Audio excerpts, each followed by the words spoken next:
What if you could rewrite history, visit ancient civilizations, or glimpse humanity's distant future? Time travel isn't just science fiction. It's a profound theoretical challenge that could unlock humanity's ultimate voyage. Join us as we explore the mind-bending possibilities and impossible paradoxes of journeying through time. Imagine for a moment a simple, innocent act. You build a machine, not just any machine, but a time machine. And then you step inside. With a hum, a flash, and perhaps a dramatic whirring sound effect, you find yourself in the past. Specifically, you choose to go back to a time before your own parents were even born. Your goal? To meet your grandfather. And then, for reasons we won't dwell on right now, perhaps a scientific experiment gone wrong, perhaps a deeply misguided attempt to prevent some future catastrophe, you accidentally, or perhaps even intentionally, prevent your grandfather from ever meeting your grandmother. Now, stop. Think about this for a second. If your grandfather never meets your grandmother, then your parent is never born. And if your parent is never born, then you are never born. But if you are never born, then you never build that time machine. You never go back in time. You never prevent your grandfather from meeting your grandmother, which means he does meet her. Your parent is born. You are born. You do build the time machine. And you do go back and prevent him. Do you feel that? That knot in your brain, that logical short circuit? That, my friends, is the grandfather paradox. It's the ultimate head-scratcher, the quintessential thought experiment that has haunted every discussion about time travel since its conception. It seems to scream, definitively, time travel to the past is impossible. It's absurd. It breaks causality itself. The universe simply wouldn't allow it. But what if I told you that our intuitive understanding of time, the very framework that makes the grandfather paradox seem so utterly, irrevocably impossible, is fundamentally, deeply, and profoundly wrong? What if I told you that not only is time travel not just possible, but it's happening all around us, all the time? And what if I told you that right now, as you're watching this, you are already, inexorably, traveling through time? For centuries, millennia even, humanity has viewed time as this absolute unyielding river, flowing at a constant rate for everyone, everywhere. Isaac Newton, the towering figure of classical physics, championed this idea.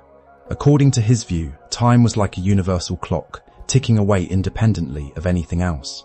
A second here was a second on the furthest star, a second in the distant past, and a second in the unimaginable future.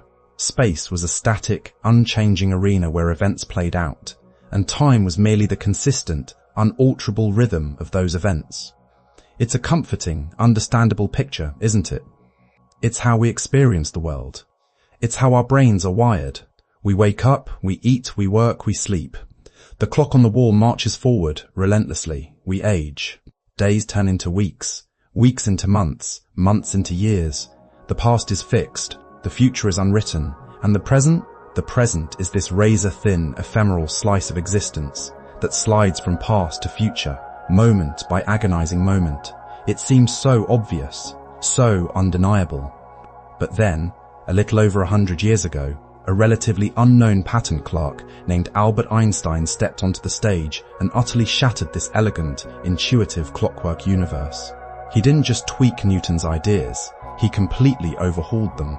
He said, effectively, you know that absolute universal clock, it doesn't exist. Not only that, but time and space aren't separate things at all. They're interwoven, they're two sides of the same coin. He called this unified fabric spacetime. And this is where things get really weird, and where we start to dismantle the very foundations that make the grandfather paradox so perplexing. Because if time is not an absolute, universal constant, if it can bend, stretch, and warp, then what does that mean for our journey through it? Scientists have found, through countless experiments and observations, that your experience of time, my experience of time, an astronaut's experience of time is not universal. It's relative. It depends on how fast you're moving and how strong the gravity field is around you. Let's think about this for a moment, not with abstract equations, but with a concrete, tangible example. Consider a pair of identical atomic clocks. These are the most accurate timekeeping devices known to humanity, capable of measuring time with incredible precision. Now, let's say we take one of these clocks and we put it on a commercial airliner. The plane takes off, flies around the world for a few hours, and then lands. Meanwhile, the other identical atomic clock sits quietly in a laboratory on the ground. When the plane lands and the two clocks are compared, what do you think they show? Are they perfectly synchronized? According to Newton, they absolutely should be. Time flows the same for everyone, right? Well, according to research conducted as early as the 1970s and confirmed countless times since, the clock on the airplane will show a slightly different time than the clock on the ground. It will have aged very, very slightly, less than the clock that remains stationary. The difference is minuscule, nanoseconds. But it is real. It is measurable. It is consistent with Einstein's predictions. What does this mean? It means the clock on the plane actually traveled into the future relative to the clock on the ground. It experienced time at a slightly slower rate. And if the clock experienced time differently, so did everything else on the plane. The seats, the luggage, the pilots, and yes, even the passengers. Every single person on that flight effectively took a tiny, imperceptible leap into their own future. And it's not just speed. Gravity plays a role too. If you place one atomic clock at the top of a very tall building and another at the bottom, the clock at the bottom, closer to the Earth's gravitational pull, will tick slightly slower than the one at the top. Again, the difference is incredibly small, but it's there. And it means the people on the ground floor are aging fractionally slower than the people on the penthouse suite. So, when I say you are already traveling through time, I'm not speaking metaphorically, I'm speaking literally. Every moment you exist, you are moving forward through this dimension we call time. And depending on your speed and your proximity to massive objects, your journey through time is subtly but measurably different from everyone else's. You are a time traveler, pushing ceaselessly into your own future every second of every day. This isn't science fiction, this is science fact. It's what physicists call time dilation, a cornerstone of Einstein's theories of relativity. It's why GPS satellites, which are moving fast and experiencing slightly less gravity than us on the surface, have to constantly adjust their internal clocks. If they didn't, their time discrepancies would throw off navigation by kilometers every single day. So, without knowing it, you rely on the reality of time travel every time you use your phone to find the nearest coffee shop. Now, I know what you're thinking. Okay, fine, I'm traveling into the future. But that's not really time travel, is it? Not in the sci-fi sense. I want to go to the past. I want to meet a dinosaur. Or prevent that embarrassing thing I did in high school. What about the grandfather paradox then? Does any of this solve that impossible knot? And that, my friends, is exactly where our voyage truly begins. Because once we shed the illusion of an absolute unchanging time, once we embrace the reality that time is a dimension, malleable and interconnected with space, then the possibilities and the paradoxes become far more intricate, far more exciting, and far more mind-bending than you could ever imagine. The grandfather paradox is a challenge, yes, but it's also a compass, pointing us towards a deeper understanding of the universe. Over the next few hours, we're going to explore what physics truly says about manipulating this incredible dimension, what astonishing paths it might open for humanity, and why the ultimate voyage might not be what you expect at all. So, buckle up, because your understanding of time, space, and reality itself is about to get a serious upgrade. We just wrapped our heads around the idea that time isn't quite the steady, universal tick-tock we've always assumed, that those airplane passengers, those GPS satellites, they're all quietly slipping into their own personal futures, subtly out of sync with us here on the ground. But to truly understand how that's even possible, and to then imagine anything more extreme, like traveling to the far reaches of the galaxy, or even back to the Jurassic period, we need to go back to basics. We need to confront two colossal, fundamentally different ways of seeing the universe: Isaac Newton's clockwork mechanism and Albert Einstein's dynamic fabric. For centuries, for millennia even, humanity's understanding of the cosmos was profoundly shaped by an intuitive, yet ultimately flawed, perspective. This perspective reached its peak with Sir Isaac Newton in the 17th century. Newton gave us the laws of motion, universal gravitation, and a mathematical framework that explained everything from falling apples to orbiting planets. And in Newton's universe, everything operated with pristine, absolute certainty. Imagine, if you will, the universe as a magnificent, perfectly crafted clock. Every gear, every spring, every lever moves with exquisite precision. And within this clock, there are two distinct, unchanging elements, space and time. Newton envisioned space as a vast, infinite, unmoving, and utterly rigid stage. It was the absolute container where all events unfolded. Think of it like a cosmic grid, where every point has a fixed, unchangeable address. Whether there were stars or planets, or just empty vacuum, this absolute space was always there, providing the unyielding backdrop. No matter what happened within it, space itself remained aloof, unaffected, the silent, omnipresent witness. And time, in Newton's view, was the universal clock beating above this stage. An absolute true mathematical time, flowing uniformly without relation to anything external. A second was a second was a second for everyone, everywhere, at every moment in history. It didn't matter if you were standing still, riding a horse, or flying through the air. Your clock would tick at precisely the same rate as everyone else's. This meant that if an event happened, say, 10,000 AM on Earth, it was precisely 10,000 AM on Mars and on the farthest galaxy, and for a dinosaur that lived 65 million years ago. Time was a perfectly synchronized metronome for the entire cosmos. This Newtonian vision, this clockwork universe, was incredibly powerful. It explained so much. It allowed us to predict the orbits of planets, design machines, and build bridges.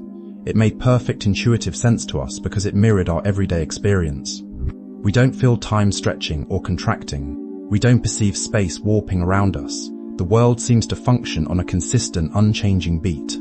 But as the 19th century drew to a close, cracks began to appear in this elegant, absolute picture.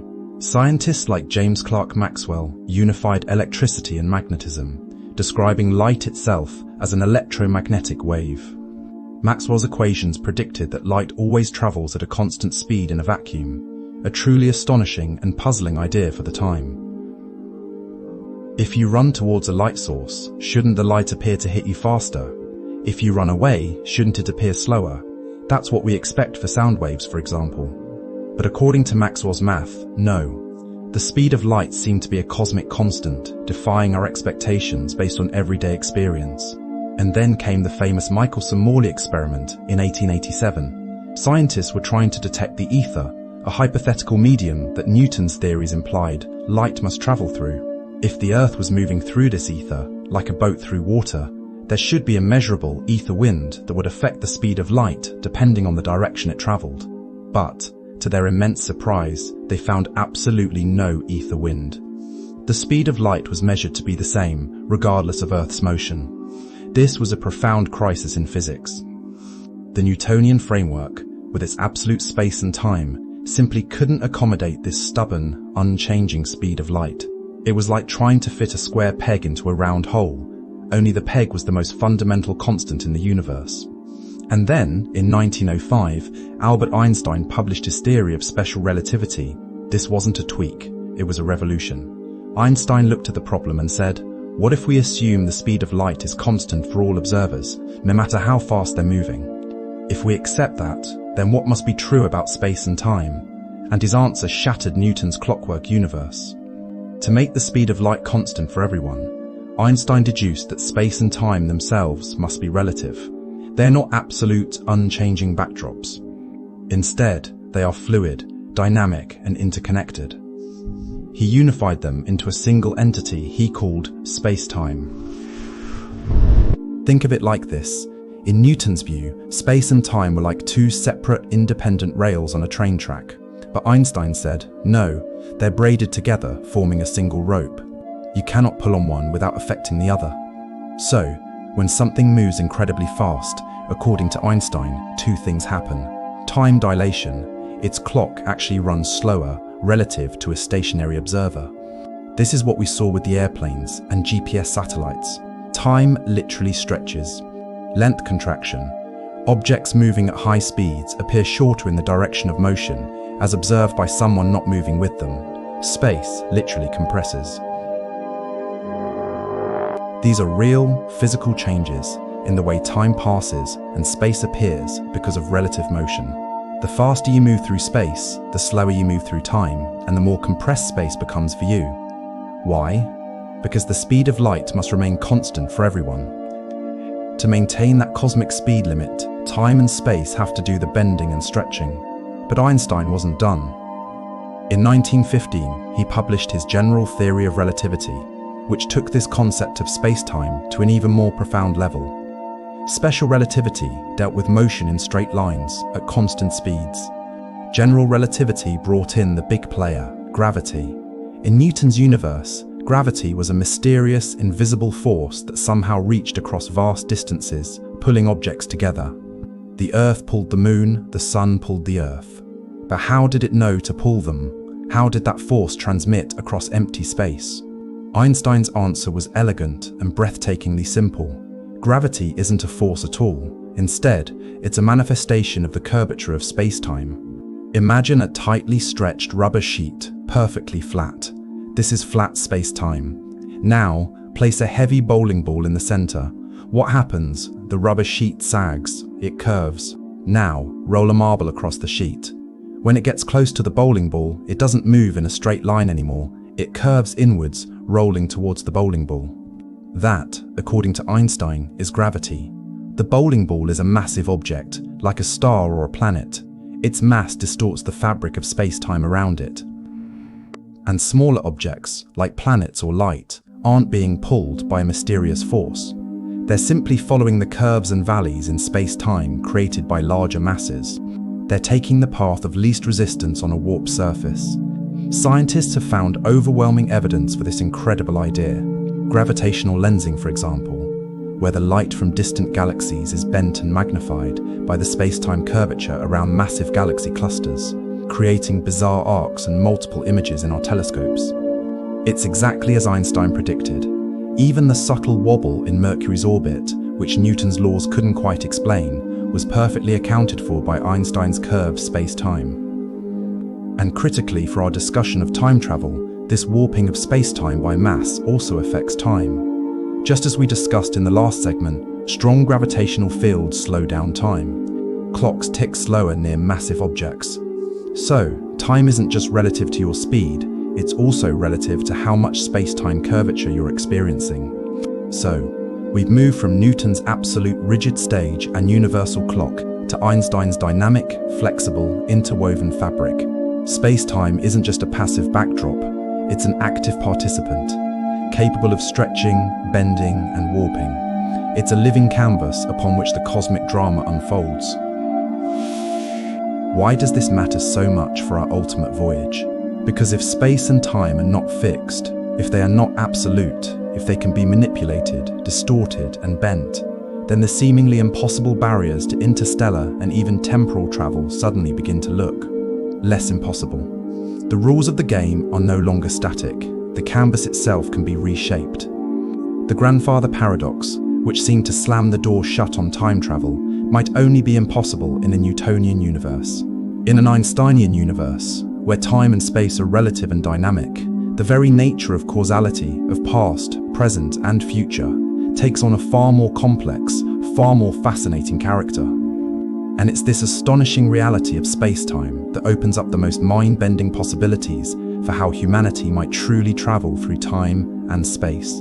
In our last segment, we saw how Einstein took Newton's rigid, predictable universe and stretched it, bent it, and wove it into the dynamic, interconnected fabric of space-time. We glimpsed the amazing consequence that time isn't universal, but relative. It flows differently for you than for an astronaut, or for someone standing on a mountain versus at sea level. But there's one aspect of Einstein's revolution that, more than any other, dictates the ultimate possibilities and frustrations of our ultimate voyage, the cosmic speed limit. The absolute, unyielding top speed for anything and everything in the universe. We're talking, of course, about the speed of light. It's often quoted as, "Nothing can travel faster than the speed of light." You hear it everywhere, in science fiction, in documentaries, even in casual conversation. But have you ever really stopped to consider why? Why this specific speed? Why is it so fundamental? And what does it really mean for a species like ours, dreaming of interstellar travel and journeying to distant epochs? Let's start with the number itself. Light in a vacuum travels at approximately 299,792,458 meters per second. That's about 106,282 miles per second. It's so fast that light can travel around the Earth over 7 times in a single second. It can get from the Moon to Earth in just over a second. From the Sun to Earth, about 8 minutes. From our Sun to our nearest star, Proxima Centauri, that's about 4.2 light years, meaning it takes light over 4 years to make that journey. Fast, yes, but those distances are immense. So, why is this speed so special? Why is it a limit? It goes back to Maxwell's equations and the Michelson-Morley experiment we mentioned earlier. Scientists discovered that the speed of light isn't just a speed, it's the speed at which cause and effect propagate through the universe. It's the maximum velocity for information, for influence, for anything to travel from one point in space-time to another. Einstein's genius was in realizing that if the speed of light is truly constant for all observers, no matter how fast they themselves are moving, then something else has to give. And what gives, as we saw, are our intuitive notions of space and time. Imagine again that train. If you're standing on the platform and a train whizzes by and you throw a ball, the speed of the ball relative to the ground is its throwing speed plus the train's speed. Right? This is how velocities add up in our everyday experience. But if you were on a spaceship traveling at half the speed of light and you shone a flashlight forward, the light wouldn't travel at its usual speed, plus half the speed of light. No, it would still travel at exactly the speed of light as measured by you and by someone watching from a stationary planet. This is the central tenet of special relativity. And to make this hold true, our familiar concepts of mass, energy, space and time have to stretch and squish in unexpected ways. You know that to make something go faster, you need to apply a force. The harder you push, the faster it goes. But as an object approaches the speed of light, something peculiar happens to its mass. According to research, its relativistic mass begins to increase. It gets heavier. Think of it like this. You're trying to push a car. Easy enough. Now imagine the car starts to gain weight, getting heavier and heavier the faster you push it. At 90% the speed of light, that car would be more than twice as massive as it was when it was stationary. At 99% the speed of light, its mass would be over 7 times its original mass. At 99.9%, over 22 times. As you get closer and closer to the speed of light, its mass approaches infinity. And what does it take to accelerate an object with infinite mass? This is the ultimate energy barrier. No matter how powerful your propulsion system, no matter how much fuel you carry, you will never have enough energy to accelerate anything with mass, whether it's a rocket, an asteroid, or a human being to the speed of light. You can get arbitrarily close, 99.9999%, but you can never quite reach it. It's like trying to touch the horizon. No matter how far you walk, it always recedes. This has profound implications for our dreams of interstellar travel. The nearest star system, Alpha Centauri, is about 4.3 light-years away. If we could magically travel at the speed of light, it would still take us 4.3 years to get there. But we can't. Even with hypothetical advanced propulsion systems pushing us to, say, 90% the speed of light, it would still take us nearly 5 years for the journey itself, as measured by someone on Earth. And that's just the travel time.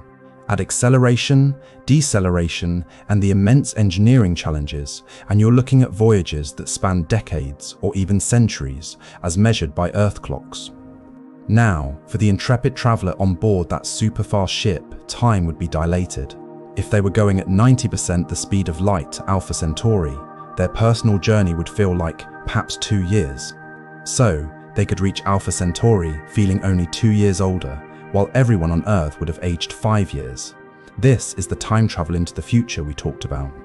But they could never reach Alpha Centauri in 0 years, because that would require reaching the speed of light itself. So, the speed of light isn't just a number, it's a fundamental property of space-time. It's the fabric's speed limit. It's not just that things can't go faster, it's that the laws of physics, as we understand them, would literally break down if they did. Energy and mass would become infinite. Causality itself, the idea that cause precedes effect, would collapse. If you could send information faster than light, you could, theoretically, Send a message to yourself in the past, creating paradoxes that make the grandfather paradox seem trivial. But does anything exist at the speed of light? Yes. Particles with zero rest mass, photons, the particles of light, have no mass. They are born traveling at the speed of light, and they always travel at the speed of light. For a photon, there is no such thing as time passing. For a photon, the entire journey from the surface of a star to your eye, across billions of light years, happens instantaneously. From its perspective, it travels the entire universe in no time at all. It's a truly mind-bending concept.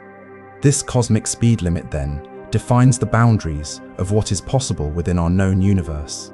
It's not an engineering challenge to be overcome, like building a faster jet engine. It's a fundamental constraint imposed by the very nature of space-time. It tells us that direct, FTL, faster than light, travel, as depicted in many sci-fi movies, is physically impossible for anything with mass. So, for our ultimate voyage, this means we must either accept the immense travel times for interstellar journeys, potentially relying on generational ships or suspended animation, or we must find a way to manipulate space-time itself, to bend the rules rather than break them. We can't go through space-time faster than light, but could we perhaps shorten the distance in space-time? Could we warp the track rather than trying to outrun the train? That question, and the potential answers, will lead us into even stranger and more speculative territories. But before we get there, we need to fully appreciate the sheer, brutal scale of the distances involved, even when operating at speeds close to this universal limit. Because the universe, even at nearly the speed of light, is still an impossibly vast place. And that's our next stop. We've just grappled with the cosmic speed limit, the stubborn fact that nothing with mass can ever truly reach the speed of light. And that, at first glance, might seem like a real buzzkill for our dreams of interstellar travel and journeying through time.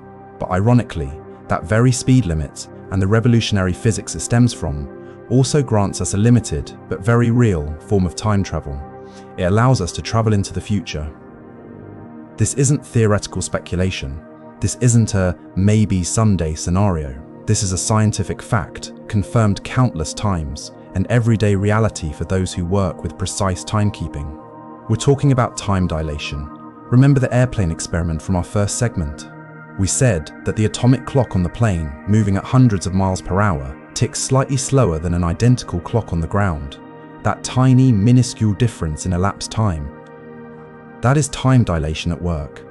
Time dilation comes in two flavors, both predicted by Einstein's theories of relativity. First, special relativistic time dilation, caused by relative velocity.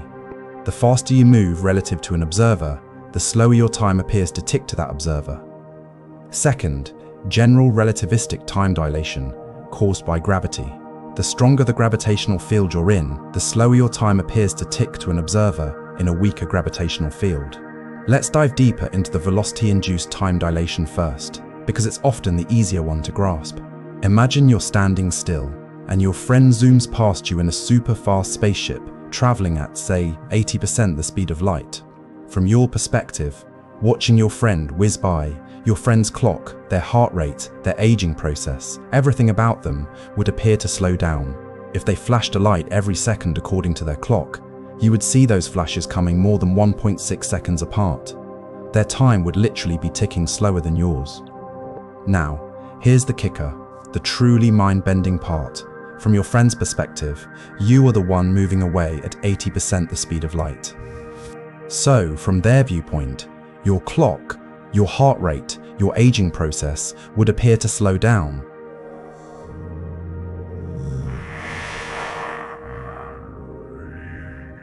This is the relativity part of relativity. It depends on your frame of reference. So, how do we make sense of this apparent contradiction? This leads us to the famous twin paradox. It's not truly a paradox in physics, but a powerful thought experiment that highlights the profound implications of time dilation. Imagine two identical twins. Let's call them Alice and Bob. Bob stays on Earth. Alice boards a super-fast spaceship and embarks on a long journey to a distant star and back, traveling at a significant fraction of the speed of light. When Alice returns to Earth, what do you think they'll find? According to our everyday intuition, they should both have aged the same amount, but according to Einstein, they won't. Alice, the twin who undertook the high-speed journey, will be younger than Bob, the twin who stayed on Earth. She will have literally traveled into Bob's future. Why is this not a paradox? Because the situation is not symmetrical. Bob stayed in a single inertial frame, more or less, ignoring Earth's motion. Alice, however, accelerated away from Earth, turned around in distant space, and decelerated to return. These accelerations and decelerations mean she was not always in the same inertial frame as Bob.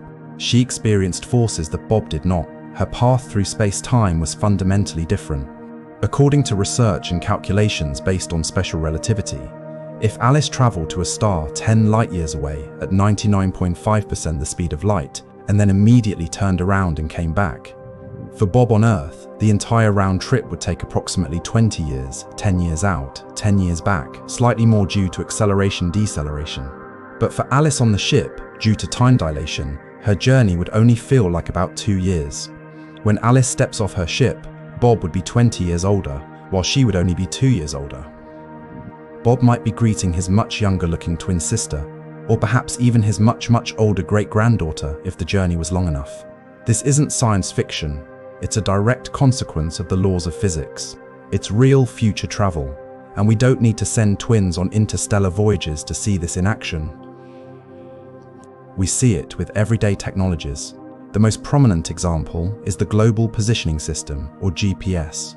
Your smartphone or car navigation system relies on a network of satellites orbiting Earth at roughly 14,000 kilometers per hour, or about 8,700 miles per hour. These satellites carry incredibly precise atomic clocks on board. According to research, if these clocks were not corrected, their time would drift significantly from clocks on Earth. And they drift for 2 reasons, demonstrating both types of time dilation: velocity time dilation. The satellites are moving very fast relative to us on the ground. This means their clocks tick slightly slower than ground clocks, by about 7 microseconds, 7 millionths of a second, per day. Gravitational time dilation. The satellites are much higher up, experiencing a weaker gravitational field than we do on the surface.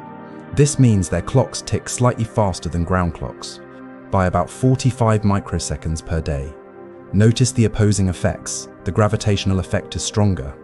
So, overall, the clocks on GPS satellites run approximately 38 microseconds faster per day than clocks on Earth. Now, 38 microseconds might sound tiny, but in the world of precise navigation, it's enormous. If these clocks weren't constantly adjusted, the position errors would accumulate to several kilometers per day. You'd be driving into a lake instead of a road. So, every time you use GPS to find your way, you are directly interacting with the practical application of Einstein's theories of relativity and the reality of time dilation. Those satellites are, effectively, tiny time machines, constantly slipping into the future, and their engineers have to account for it. What does this mean for our ultimate voyage, for humans venturing into the cosmos? It means that for long interstellar journeys, time dilation could be our unwitting ally.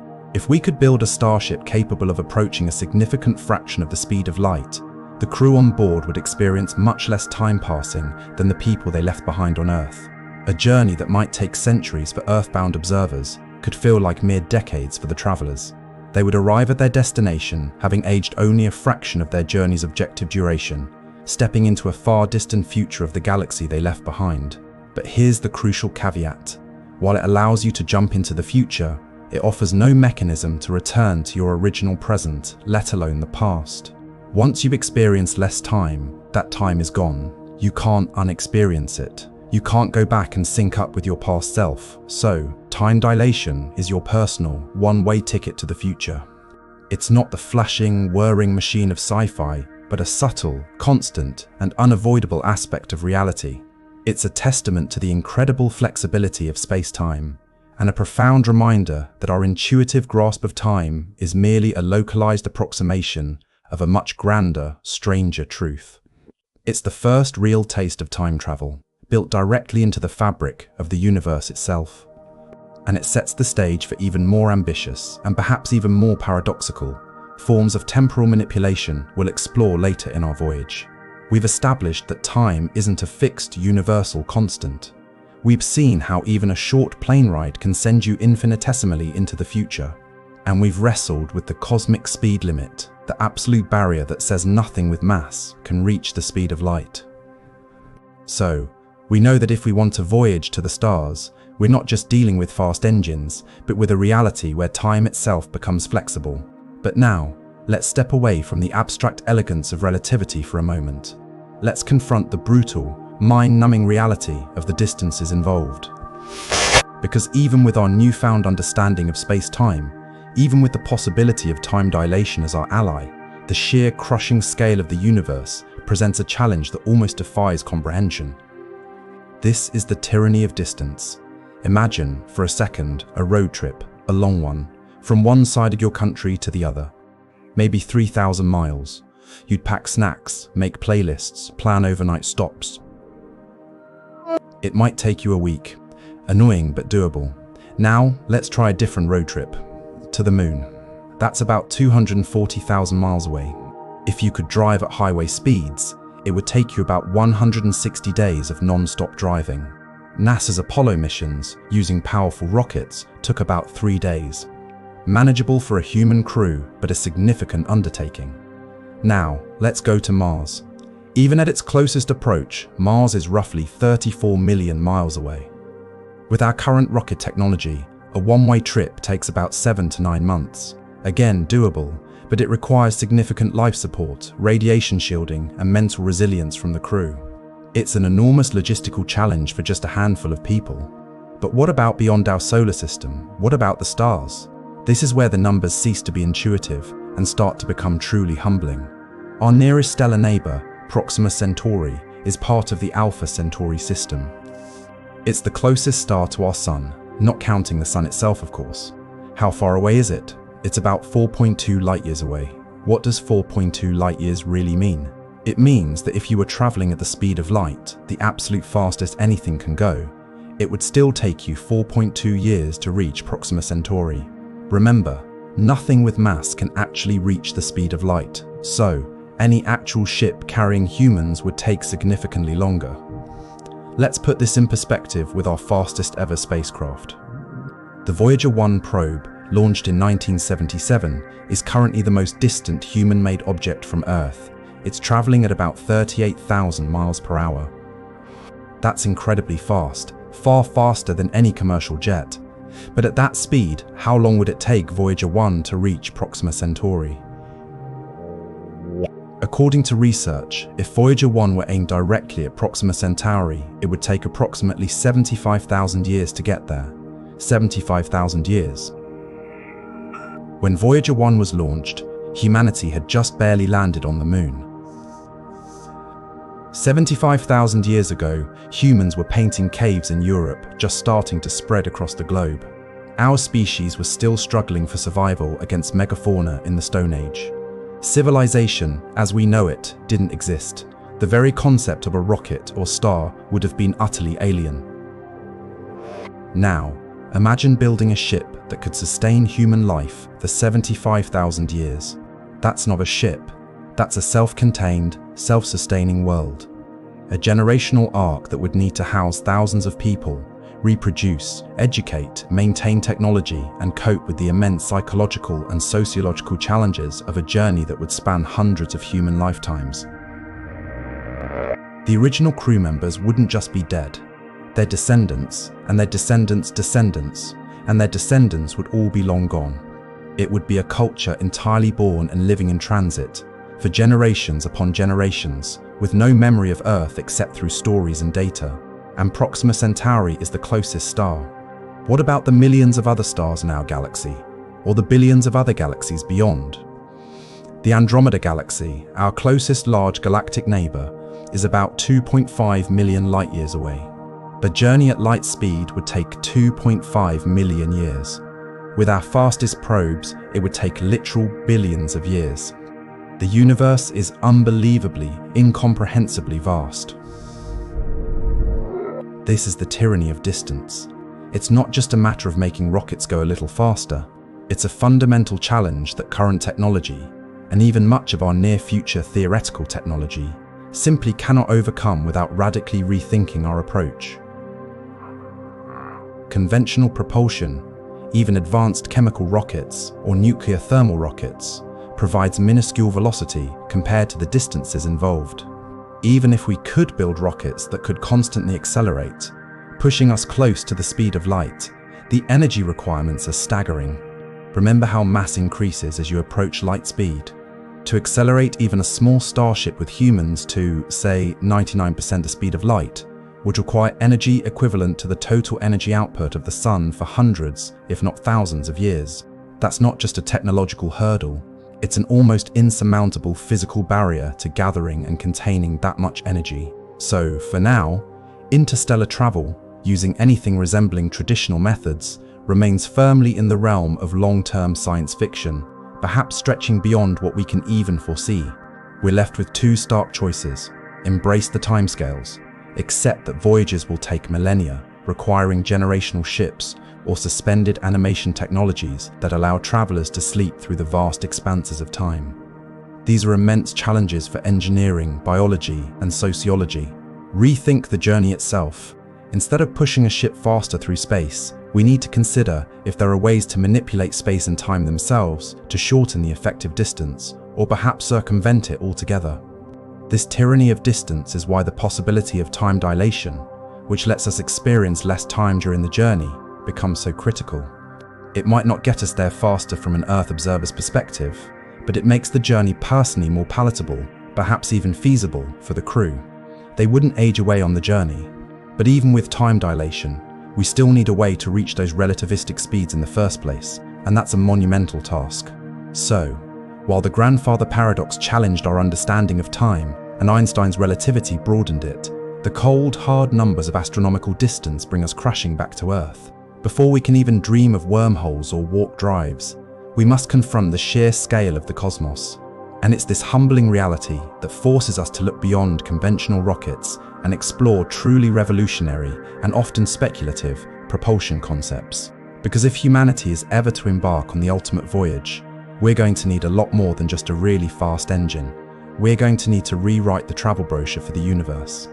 We've just faced the chilling reality of cosmic distances. The nearest star is 75,000 years away at our fastest probe speed. This isn't just an inconvenience, it's a fundamental roadblock to interstellar travel. Conventional rockets, magnificent as they are for escaping Earth's gravity, are simply too slow and too inefficient for crossing the void between stars. We need to go beyond rockets. So, if we can't break the speed of light and the distances are impossibly vast, what are our options? This is where the realms of cutting-edge physics, audacious engineering, and sometimes pure science fiction begin to blur. We're going to explore some of the most compelling and often wildest ideas for propulsion, concepts designed not just to get us to Mars, but to distant stars. We'll try to separate the truly plausible, even if incredibly difficult, from the outright fantastical. Let's start with an idea that sounds straight out of a Cold War-era spy novel, but was actually a serious engineering project: nuclear pulse propulsion. The most famous iteration of this was Project Orion, conceived in the late 1950s. The basic idea is shockingly simple, if terrifyingly audacious. Instead of expelling hot gas like a chemical rocket, you expel controlled nuclear explosions. Imagine dropping small atomic bombs behind your spacecraft, one after another. The blast pushes a giant pusher plate at the back of your ship, propelling it forward. According to research from the era, Project Orion calculations suggested that such a ship, massive enough to withstand the blasts, could theoretically achieve speeds up to 3% to 10% of the speed of light. Now, 3% of light speed might not sound like much, but it's orders of magnitude faster than anything we've ever built. At 3% the speed of light, a journey to Proxima Centauri, instead of 75,000 years, would take a mere 140 years. Still a multi-generational trip, but suddenly within the realm of possible long-term human endeavors. If you could push it to 10%, that drops to around 42 years. The obvious challenges? Well, aside from the whole regularly detonating nuclear bombs in space aspect, there's the sheer scale of the construction, the radiation shielding required, the stability of the pusher plate, and the obvious ethical and political hurdles of launching something that could be mistaken for a weapon of mass destruction. Project Orion was eventually shelved, mostly due to the Outer Space Treaty banning nuclear weapons in space. But the underlying physics of gaining immense thrust from nuclear detonations remains sound. It's a testament to the raw power of nuclear energy, even if the execution is deeply problematic. Moving up the energy scale, we enter the realm of fusion propulsion. Nuclear fusion, the process that powers our sun, releases vastly more energy per unit of mass than nuclear fission, which powers nuclear bombs or reactors. Instead of splitting heavy atoms, fusion combines light atoms, typically isotopes of hydrogen, to release energy. A fusion rocket would harness this power, using powerful magnetic fields to contain a superheated plasma where fusion reactions occur, then direct the incredibly hot exhaust out the back for thrust. According to theoretical calculations, fusion rockets could potentially achieve exhaust velocities that are a significant fraction of the speed of light, perhaps allowing for speeds up to 5 to 10% of light speed, putting Proxima Centauri within a few decades' reach. The challenge is, fusion power itself is incredibly difficult to achieve and sustain on Earth, let alone in a compact, reliable rocket engine. We've been trying to build viable fusion reactors for decades, with some progress, but a practical, compact fusion rocket engine remains a distant dream. But unlike Orion, the fuel source, hydrogen isotopes, is abundant, and the exhaust is much cleaner. Many scientists believe that if humanity is to ever truly become an interstellar species using rockets, fusion propulsion is likely the way we'll do it. It's a huge engineering challenge, but not a fundamental physics impossibility. Now, let's step even further up the energy ladder to the pinnacle of known physics, antimatter propulsion. This is where you collide matter with antimatter. When matter and antimatter meet, they annihilate each other, converting 100% of their mass directly into energy, mostly in the form of gamma rays. This is the most efficient energy source known, billions of times more powerful than chemical reactions. An antimatter rocket would, in principle, use tiny amounts of antimatter to heat a propellant to incredibly high temperatures, or directly use the gamma rays for thrust. According to research, if we could efficiently harness this annihilation, an antimatter rocket could theoretically achieve exhaust velocities extremely close to the speed of light, potentially pushing a starship to 50% or even 70% of light speed. But 50% light speed, Proxima Centauri becomes a 9-year journey, Earth time, with the crew experiencing about 7.5 years due to time dilation. Now we're talking. The catch? Producing antimatter is incredibly difficult and expensive. It requires immense amounts of energy. Right now, we can only produce picograms, trillionths of a gram, in particle accelerators, and it costs more per gram than the GDP of entire nations. Storing it is also a huge problem, as it instantly annihilates upon contact with regular matter. So, while antimatter propulsion is theoretically the most efficient, the technological hurdles of production, containment, and controlled annihilation are monumental. It's a dream for a very, very distant future, if ever. These propulsion concepts, nuclear pulse, fusion, antimatter, all rely on pushing a propellant out the back of a ship. They are variations of the fundamental rocket equation. But what if we didn't have to carry all our fuel with us? What if we could push off something external? This leads us to another category, interstellar ramjets. Imagine a giant, magnetic funnel at the front of your spaceship, scooping up the sparse hydrogen atoms scattered throughout interstellar space. These atoms would then be funneled into a fusion reactor, where they would be used as fuel and propellant. The beauty of this is that the fuel tank is the universe itself. The concept was popularized by Robert W. Bussard in the 1960s. Theoretically, an interstellar ramjet could accelerate continuously, perhaps even asymptotically approaching the speed of light, since it never runs out of fuel. The challenges? The interstellar medium, while vast, is incredibly diffuse. You'd need a magnetic scoop kilometers, perhaps even thousands of kilometers, across to gather enough hydrogen to sustain fusion. The engineering required for such a massive, robust magnetic field, operating at relativistic speeds, is mind-boggling. Plus, accelerating from 0 to fusion ignition speed would still require a conventional propulsion system. It's a tantalizing idea, but the practicalities are immense. And then, we venture into the truly speculative, the concepts that challenge not just engineering, but our fundamental understanding of physics. We're talking about warp drives. The most famous warp drive concept comes from Miguel Alcubierre, a Mexican theoretical physicist who, in 1994, proposed a theoretical metric that would allow a spacecraft to travel faster than light without violating the laws of relativity. How? By manipulating space-time itself. The Alcubierre drive isn't about moving through space faster than light. Instead, it proposes to create a bubble of space-time around the spacecraft. In front of the bubble, space-time would be contracted or compressed. Behind the bubble, space-time would be expanded or stretched. The spacecraft itself would remain stationary within its local bubble of flat space-time, while the bubble itself moves, carrying the ship along by distorting the fabric of the universe. It's like standing on a moving sidewalk, where the sidewalk itself is moving faster than you could ever run. The ship isn't exceeding the speed of light locally. Space-time itself is doing the moving. This is the ultimate workaround for the cosmic speed limit. But, as you might guess, there are some significant catches. According to research, the Alcubierre drive would require exotic matter with negative mass or negative energy density. This isn't just something we haven't found, it's something that may not exist, or at least doesn't exist in quantities sufficient to power a warp drive.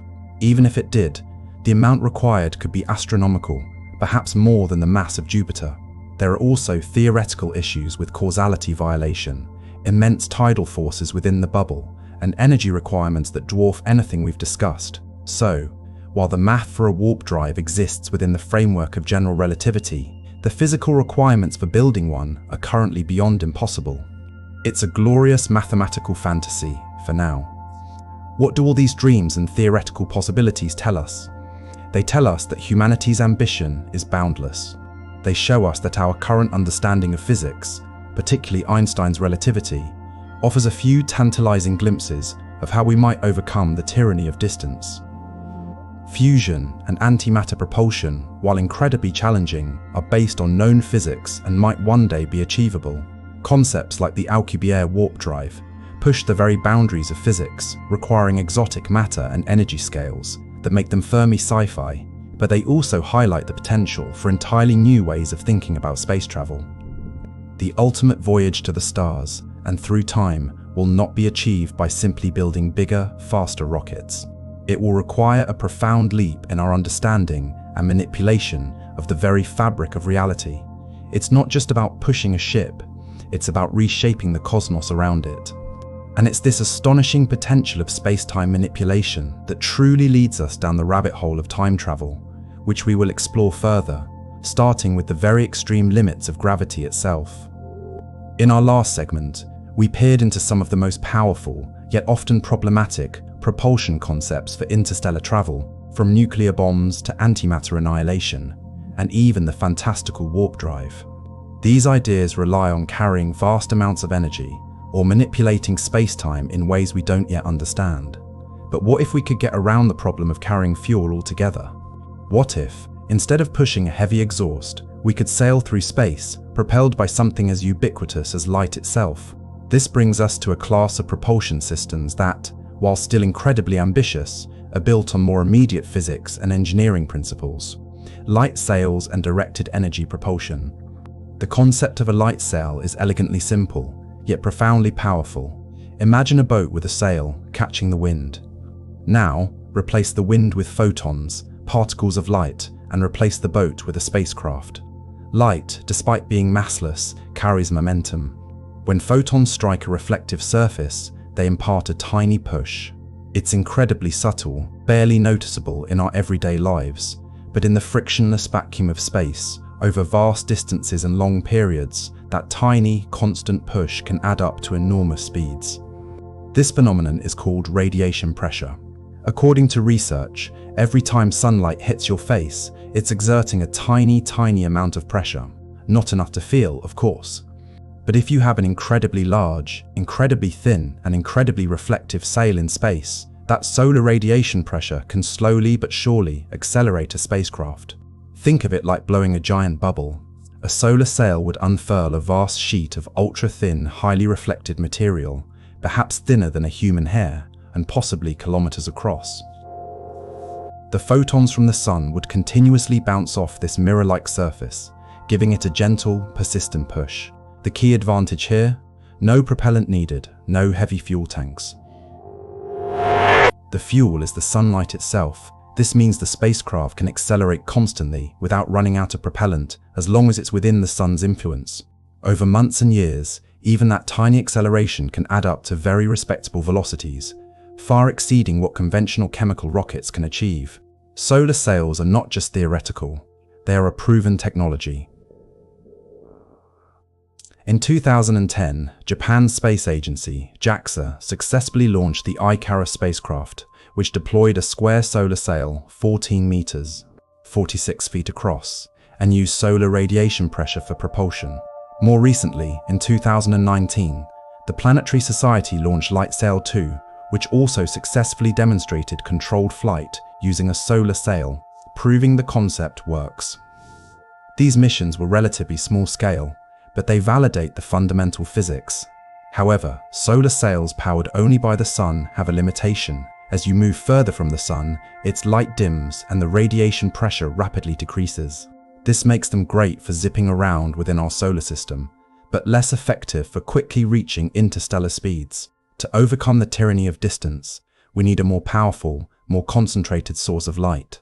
This is where directed energy propulsion comes in, and the most ambitious concept in this area is Project Breakthrough Starshot. This project, announced in 2016 and backed by visionary scientists and philanthropists like Stephen Hawking and Yuri Milner, aims to send tiny robotic probes to Alpha Centauri within a human lifetime. The idea behind Starshot is to combine light sails with a powerful, Earth-based laser array. Instead of relying on diffuse sunlight, the probe would be pushed by an incredibly intense beam of lasers fired from Earth. Here's the grand vision: tiny probes. Instead of building massive starships, Starshot envisions sending nanocraft, probes weighing just a few grams. These are tiny circuit boards, perhaps the size of a postage stamp, equipped with cameras, sensors, and communication equipment, all miniaturized to an extreme degree. Light sail. Each nanocraft would be attached to an ultra-light, ultra-thin, highly reflective light sail, perhaps a few meters across. Earth-based laser array. The real innovation is on Earth. A massive array of powerful lasers, potentially kilometers across, would focus their combined energy onto the sail. This laser beam would act like a gigantic, remote-controlled, cosmic hand, pushing the tiny probe. According to research and the project's ambitious goals, this powerful laser push could accelerate the nanocraft to truly astonishing speeds, perhaps 15% to 20% of the speed of light. But 20% the speed of light, a journey to Alpha Centauri, would take approximately 20 years. That's not 75,000 years, not 140 years, not even 42 years. That's within a single human lifetime. Think about the implications. We could launch these probes, and the people who launched them could still be alive to receive the first images and data from another star system. It would be an unprecedented achievement, fundamentally altering our place in the cosmos. The challenges for Breakthrough Starshot are, of course, immense. The laser array. Building a laser array, powerful enough, hundreds of gigawatts, equivalent to the output of dozens of large nuclear power plants, and precise enough to focus a beam over millions of kilometers, is a monumental engineering feat. The sail, the light sail, needs to be incredibly reflective, durable, and capable of withstanding the immense power of the laser beam without melting or tearing apart. It also needs to be steerable and able to decelerate once it reaches its destination, perhaps by using the star's own light or another laser array at the destination, if such a thing could be imagined. The nanocraft, miniaturizing all the necessary scientific instruments, power sources, and communication equipment into a few grams, and making it hardened enough to survive interstellar radiation, is a challenge for materials, science, and electrical engineering. Interstellar dust. Even tiny specks of dust in interstellar space, when hit at 20% the speed of light, could be catastrophic for a fragile probe. Despite these hurdles, Breakthrough Starshot is considered one of the most technologically plausible paths to achieving interstellar travel within the coming century. It represents a different philosophy. Instead of sending huge, self-sustaining ships, we send swarms of tiny, disposable probes, leveraging light, the fastest thing in the universe, to propel them.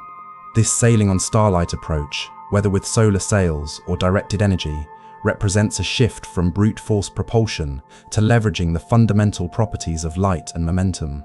It's a testament to human ingenuity, finding elegant solutions within the constraints of physics.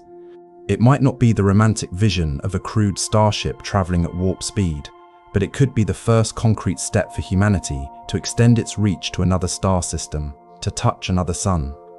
And while these methods focus on spatial travel, they also inherently involve time dilation. Any probe traveling at 15–20% the speed of light would experience time slightly slower than Earth. So, those tiny nanocraft would, in their own way, be time travelers, arriving in the future of Alpha Centauri, ready to beam back data from a future we haven't yet seen. It's a concrete, if still distant, realization of our ultimate voyage.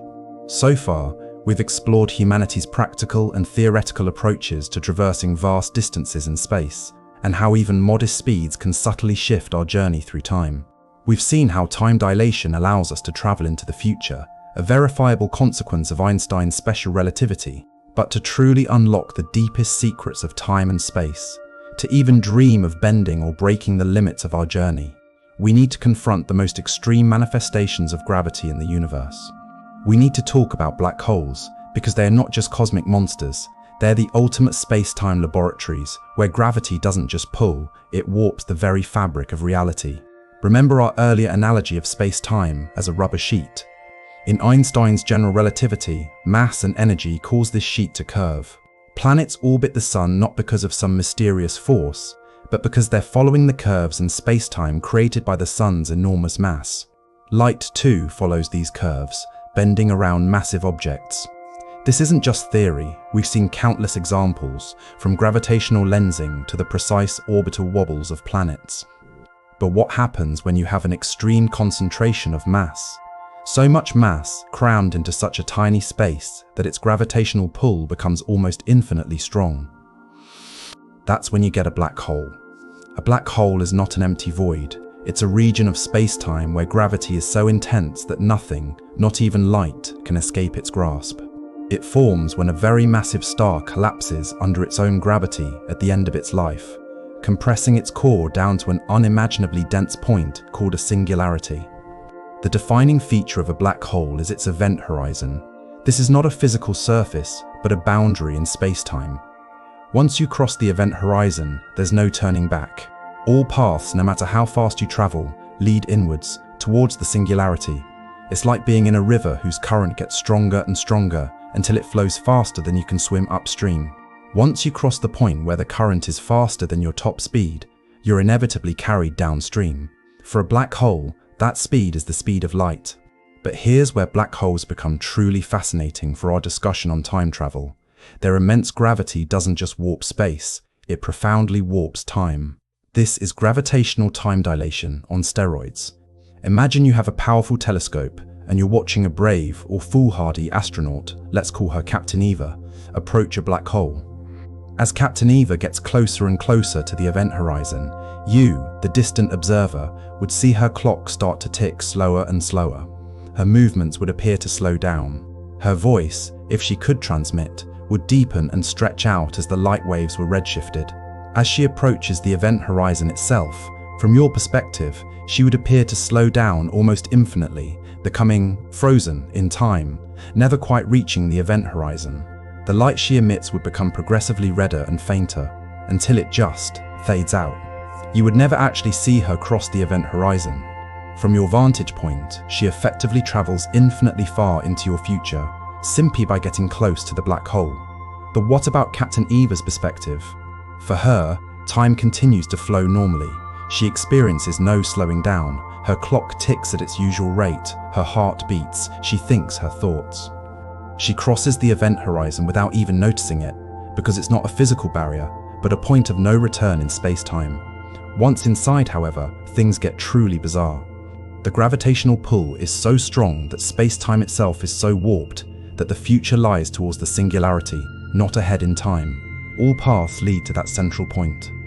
According to research in general relativity, A hypothetical observer falling into a black hole would experience extreme tidal forces. The gravity pulling on their feet would be immensely stronger than the gravity pulling on their head, stretching them out like spaghetti, a process charmingly known as spaghettification. Before they even reach the singularity, they would be torn apart. But even without the gruesome end, the time dilation effect is profound. A journey into the vicinity of a black hole offers a potential, though incredibly dangerous, way to achieve extreme future time travel. Imagine a powerful spacecraft orbiting very close to a supermassive black hole, the kind found at the center of galaxies. The deeper it gets into the gravity well, the slower time ticks for the crew compared to distant observers. A few years in orbit near a black hole could translate to thousands or even millions of years passing on Earth. The crew could return to a vastly different future, witnessing entire epochs of cosmic history unfold. This isn't just theoretical musing.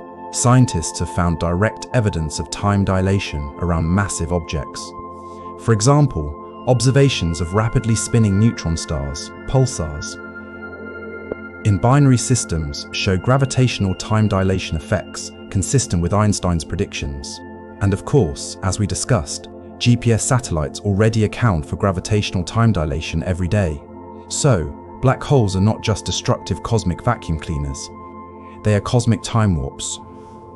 They demonstrate, in the most dramatic way possible, how intertwined space and time truly are, and how gravity is not just a force, but a sculptor of reality itself.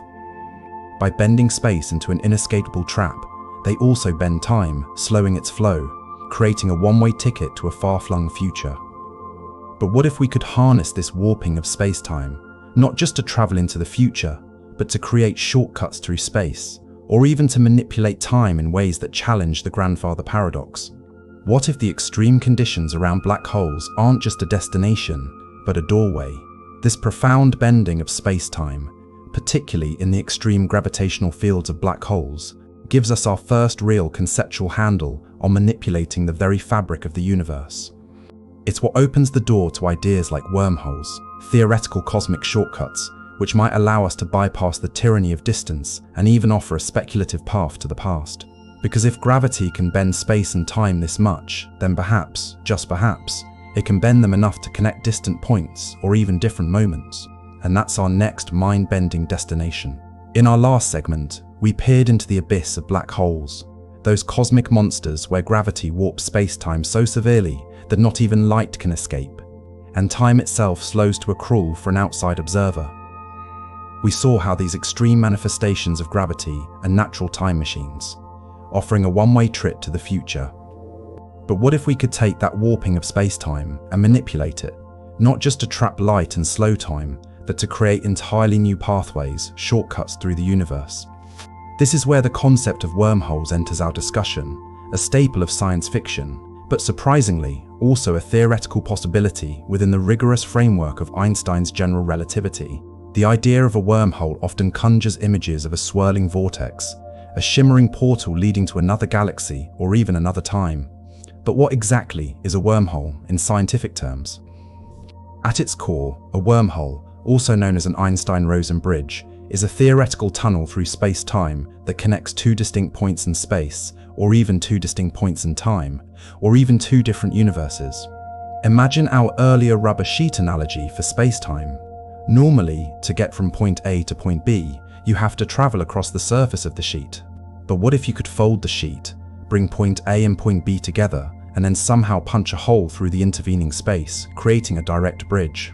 That's essentially what a wormhole proposes, a shortcut that bypasses the vast distances of conventional space travel. The mathematical foundations for wormholes actually emerged in 1916, when Albert Einstein himself, along with Nathan Rosen, explored solutions to the equations of general relativity. They found that these equations allowed for the possibility of such bridges. Later, physicists like John Wheeler coined the term wormhole in the 1950s to describe these theoretical tunnels.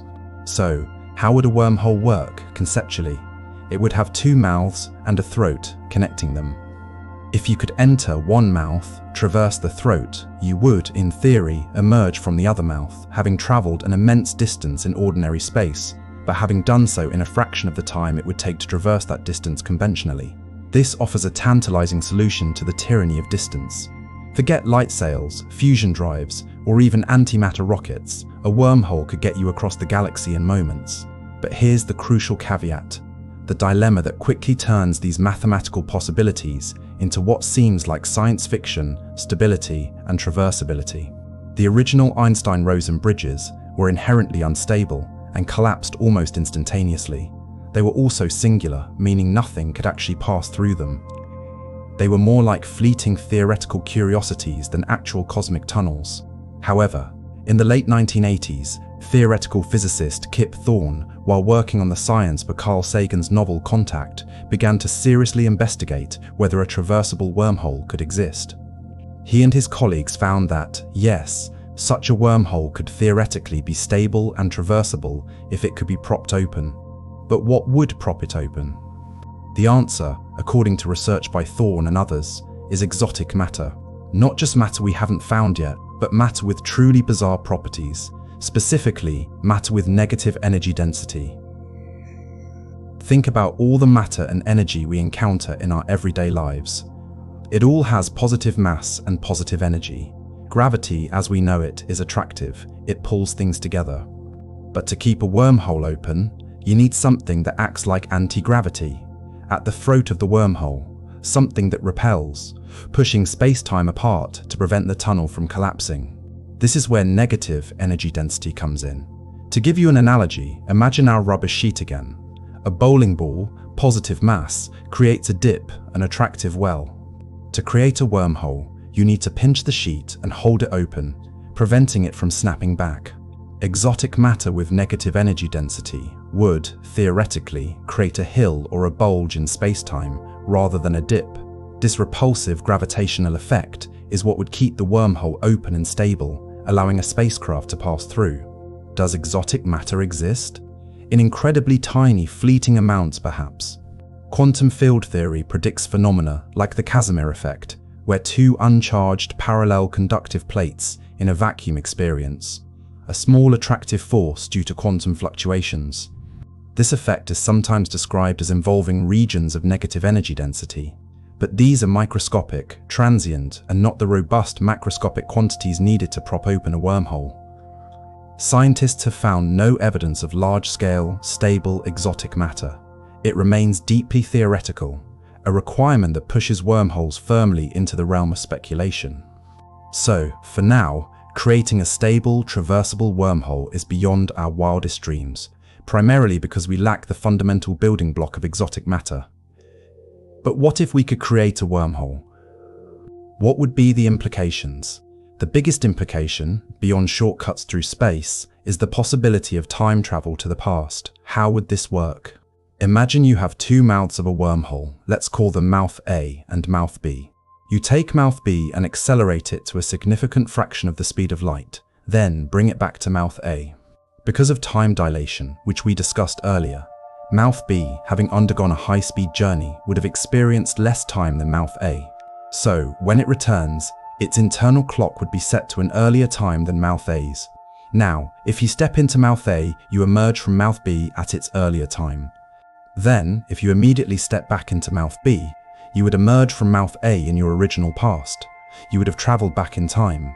According to research by physicists like Kip Thorne and Michael Morris, this setup of a time machine using wormholes is mathematically consistent with general relativity. This is where the grandfather paradox, which seemed impossible, comes roaring back into focus. If a wormhole could be used to travel to the past, then all those causal paradoxes, killing your grandfather, changing history, would become potential realities. This is deeply troubling for physicists, because if the universe allows such paradoxes, it implies a fundamental breakdown of logical consistency. So, while wormholes offer incredible solutions to the tyranny of distance, and even the tantalizing possibility of backward time travel, they also come with an almost insurmountable barrier, the need for exotic matter, and a profound conceptual challenge. How do we reconcile their potential for past time travel with the grandfather paradox? Do these paradoxes mean that wormholes are impossible? Or do they point to a deeper, more subtle understanding of causality, perhaps suggesting that the universe has built-in mechanisms to prevent such paradoxes from ever occurring? These are the questions that keep theoretical physicists up at night, and they lead us to revisit the paradoxes themselves with new insights and potential solutions. Because if wormholes are mathematically allowed, and if they imply time travel to the past, then something must resolve those logical knots. And that's exactly what we'll dive into next. We've come a long way in our journey, from the subtle time shifts of relativity to the mind-bending possibilities of wormholes as cosmic shortcuts. But as soon as we even whisper the phrase, time travel to the past, a familiar, nagging thought emerges, like a stubborn ghost from the scientific imagination, the grandfather paradox. We opened our voyage with it, and now that we've seen how wormholes could theoretically make past travel possible, we must confront it directly. If you could step into a time machine, go back, and prevent your grandfather from ever meeting your grandmother, you wouldn't be born. No you, no time machine. No grandfather prevented. Grandfather meets grandmother. You are born, you build time machine, you go back. The loop is endless, illogical, and utterly baffling. It seems to scream that time travel to the past is impossible, a cosmic violation of cause and effect. But what if the universe, in its infinite complexity, has ways of resolving such paradoxes? What if the very fabric of space-time is designed to be self-correcting, to prevent logical inconsistencies? Let's explore some of the most compelling theoretical solutions to these causal dilemmas. One of the most elegant, if somewhat unsatisfying, resolutions is the Novikov self-consistency principle. This principle, developed by Russian astrophysicist Igor Novikov in the 1980s, essentially states that if time travel to the past were possible, it would necessarily be self-consistent. Any actions taken by a time traveler in the past would already be part of the past, and thus part of the chain of events that led to the time traveler existing in the first place. Imagine you go back in time to prevent your grandfather from meeting your grandmother. According to Novikov, you would simply fail. Maybe your time machine malfunctions at the critical moment. Maybe you get a flat tire on the way to their fateful meeting. Maybe you arrive, see your grandfather about to cross the street, and just as you're about to intervene, a sudden gust of wind blows a newspaper into your face, causing you to trip, and your grandfather walks by completely unharmed and meets your grandmother anyway. Whatever the specific mechanism, the universe would conspire to ensure that the past you experienced cannot be changed. In this view, free will in the past is an illusion for the time traveler. You might intend to change history, but your actions, no matter how hard you try, will always play out in a way that is consistent with the history you already know. You're a character in a pre-written play, and your lines, even if you think you're improvising, are already part of the script. This perspective suggests that the past is immutable. Any attempt to change it is doomed to fail, because your actions are already woven into the historical fabric. According to research into the mathematical implications of this principle, space-time would simply not allow a paradox to form. It's like a computer program with built-in error correction. Any attempt to introduce contradictory data is automatically overwritten or prevented. This resolution preserves causality. Cause always precedes effect, even in the presence of time travel. The future time traveler is the cause, and their actions are the effect, which then loops back to make their existence possible. It's a closed causal loop. Another theoretical approach to avoiding paradoxes comes from the realm of general relativity itself, the chronology protection conjecture. Proposed by Stephen Hawking, this conjecture suggests that the laws of physics, at a fundamental level, prevent the formation of closed time-like curves, CTCs. The theoretical path through space-time that would allow travel to the past. Hawking famously joked that if time travel to the past were possible, where are all the tourists from the future? His conjecture proposes that the universe has a natural way of regulating itself, perhaps through an explosion of virtual particles or extreme radiation near the mouth of a wormhole, making it impossible or impossibly destructive to actually form and traverse a CTC. It's the universe's ultimate bouncer, denying entry to anyone trying to mess with chronology. While it's a conjecture, not a proven theorem, it points to the idea that the universe might self-regulate against paradoxes.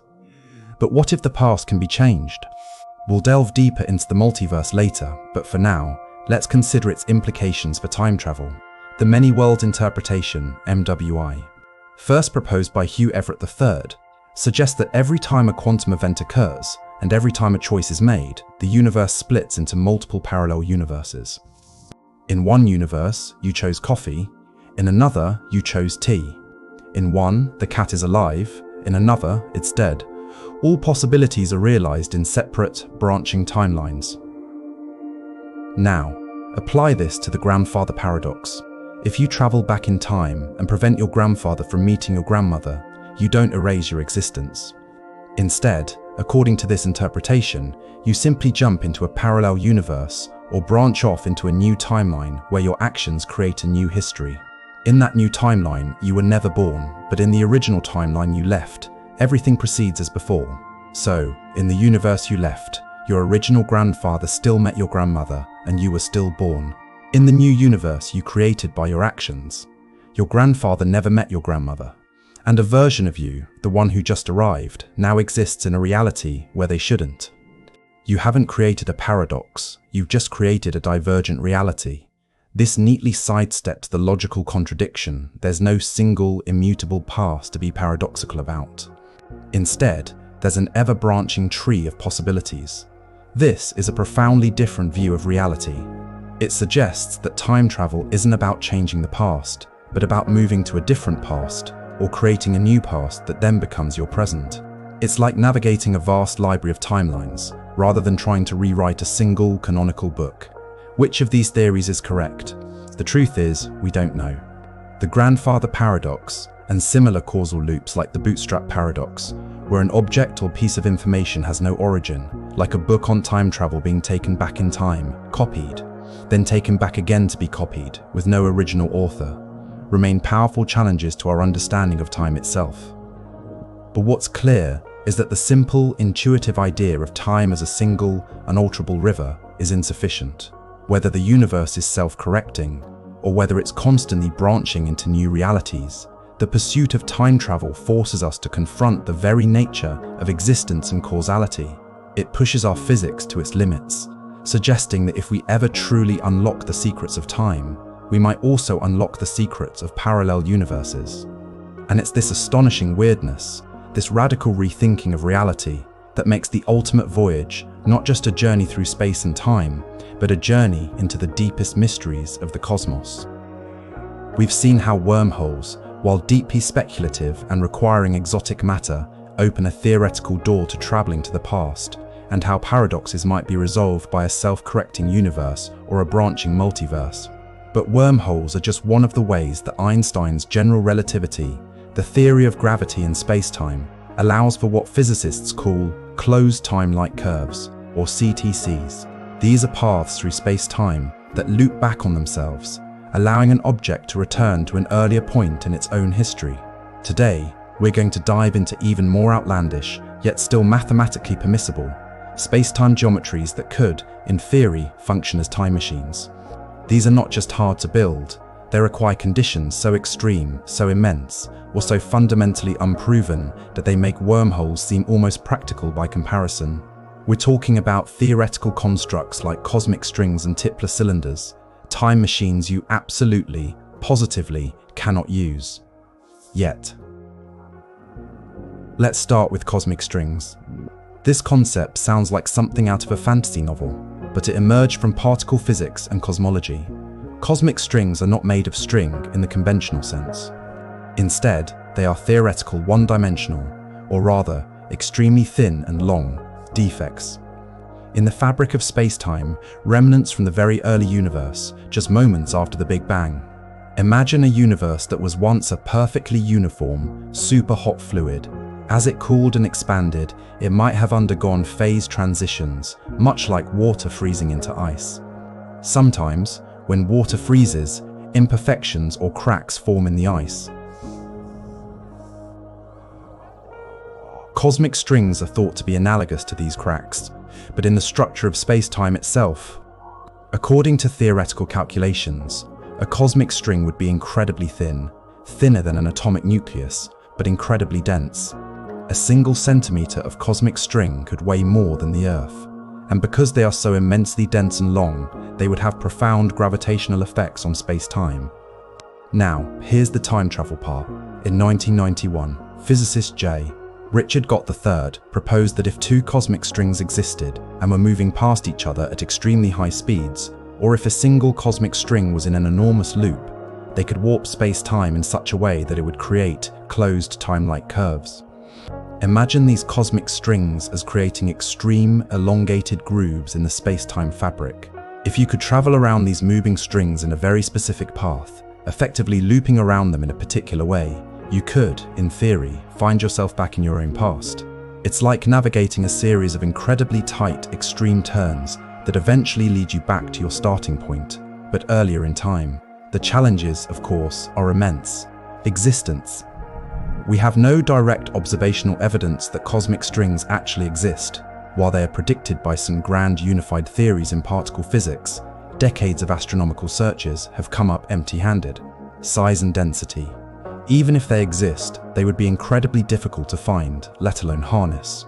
Their immense density also means that flying too close would be instantly catastrophic. Harnessing. Even if you found two, getting them to move past each other at the necessary relativistic speeds, or manipulating a looped one, would require manipulating objects of planetary or even galactic scale. This is far beyond any conceivable technology. So, while mathematically interesting, cosmic strings as time machines are currently firmly in the realm of hypothetical astrophysics. They are a mathematical curiosity allowed by general relativity, but with no known physical realization or practical pathway. Next, let's turn to another bizarre theoretical construct, the Tipler cylinder, also known as a Tipler time machine. This was proposed by mathematical physicist Frank Tipler in 1974. The idea here is equally grandiose. Imagine an infinitely long, incredibly dense cylinder, not just planet-sized, but truly immense, perhaps as massive as a star, but stretched out to infinite length. If this cylinder were then set to rotate incredibly fast, at speeds approaching that of light, according to Tipler's calculations, it would create a specific type of space-time warp. The rotation of this immense, dense cylinder would drag spacetime around it, an effect known as frame dragging. This effect is real, even the rotating Earth drags spacetime, though very slightly. But with a Tipler cylinder, the frame dragging would be so extreme that it would create a region where closed time-like curves exist. Essentially, if you were to pilot a spacecraft around this rapidly rotating, infinitely long cylinder in a precisely calculated helical path, you could theoretically travel back in time. You would orbit the cylinder, and with each orbit, you would move further and further back into the past. The problems with the Tipler cylinder are, again, staggering. Infinite length, the infinitely long requirement, is a pretty big deal. How do you build something infinitely long? Even if it were just extremely long, like a galactic-scale object, it still presents an impossible engineering challenge. Mass and density. An infinitely long, incredibly dense cylinder implies a mass that would be, well, infinite. Even if it were of finite but immense length, the mass required would still be astronomical, a star's worth of material compressed into a thin, immensely strong rod. Rotation speed. Spinning such a massive object at near-light speeds is beyond any imaginable energy source or material strength. Practicality. Even if it existed, navigating such a complex and precise helical path around it would be an immense challenge, and any deviation could lead to disaster. Tipler himself later concluded that a finite, real-world cylinder would not be sufficient to create CTCs. Furthermore, research by Stephen Hawking, as part of his chronology protection conjecture, argued that such structures would be unstable to quantum fluctuations, meaning they would likely collapse or be destroyed before they could be used to create time travel. So, both cosmic strings and Tipler cylinders, while mathematically intriguing, are currently considered non-starters for practical time travel. They are fascinating illustrations of the extreme and bizarre ways space-time could behave under conditions far beyond our current capabilities, or even our grasp of existence. They tell us what the equations of general relativity allow, but not what the universe necessarily provides or permits. These concepts, along with wormholes, rely on the idea of creating or finding these closed, time-like curves, CTCs. These are the theoretical pathways that allow a traveler to return to an event in their own past. They're the mathematical embodiment of backward time travel. The deep theoretical challenge with all CTCs, whether from wormholes, cosmic strings, or Tipler cylinders, is not just their engineering and practicality, but their profound implications for causality. If you can return to your past, then all the paradoxes we discussed, The grandfather paradox, the bootstrap paradox, rear their heads. This is why physicists like Stephen Hawking proposed the chronology protection conjecture, suggesting that the universe itself has a fundamental mechanism to prevent the formation of such paradoxes. So, while these time machines are fascinating thought experiments, pushing the boundaries of what general relativity permits, they highlight the immense gap between what's theoretically possible in equations and what's physically achievable in our universe. They serve as a powerful reminder that our ultimate voyage isn't just about building faster ships, but about understanding the very deepest, most extreme secrets of space-time itself. And perhaps, the true secrets lie not in manipulating massive, exotic objects, but in something far more fundamental, something that governs reality at its very smallest scales: quantum mechanics. And that's where we'll venture next. We've just plumbed the depths of extreme space-time geometries, cosmic strings, Tipler cylinders, and seen how, while mathematically intriguing, they demand conditions so fantastic they exist only in the realm of pure theory. These concepts, along with wormholes, allow for closed time-like curves, those elusive pathways to the past. But every time we talk about going back in time, that pesky grandfather paradox, or the more general problem of causality, screams for attention. How can the universe allow you to change the past without creating a logical contradiction? What if the problem isn't with the time travel itself, but with our assumption that there's only one past, one present, and one future? What if, instead, our universe is just one of an infinite number of parallel universes, constantly branching, constantly evolving? What if the multiverse hypothesis isn't just a wild sci-fi idea, but a profound scientific concept that could resolve some of the deepest paradoxes of time travel? The idea of a multiverse takes many forms in theoretical physics. There are models of infinite space with repeating universes, bubble universes eternally inflating and budding off from each other, and even mathematical universes where every conceivable reality exists. But for the purpose of resolving time travel paradoxes, the most relevant and often discussed form of the multiverse comes from quantum mechanics, specifically the many worlds interpretation (MWIs). Quantum mechanics, the theory that describes the universe at its smallest scales, is famously weird. It tells us that particles don't have definite properties until they are measured. Before measurement, they exist in a superposition of all possible states simultaneously. Think of Schrödinger's cat. It's simultaneously alive and dead in a box until we open the box and observe it. This collapse of the wave function upon observation is one of the biggest mysteries in physics. The many worlds interpretation, proposed by Hugh Everett III in 1957, offers a radical solution to this measurement problem. It says that the wave function never truly collapses.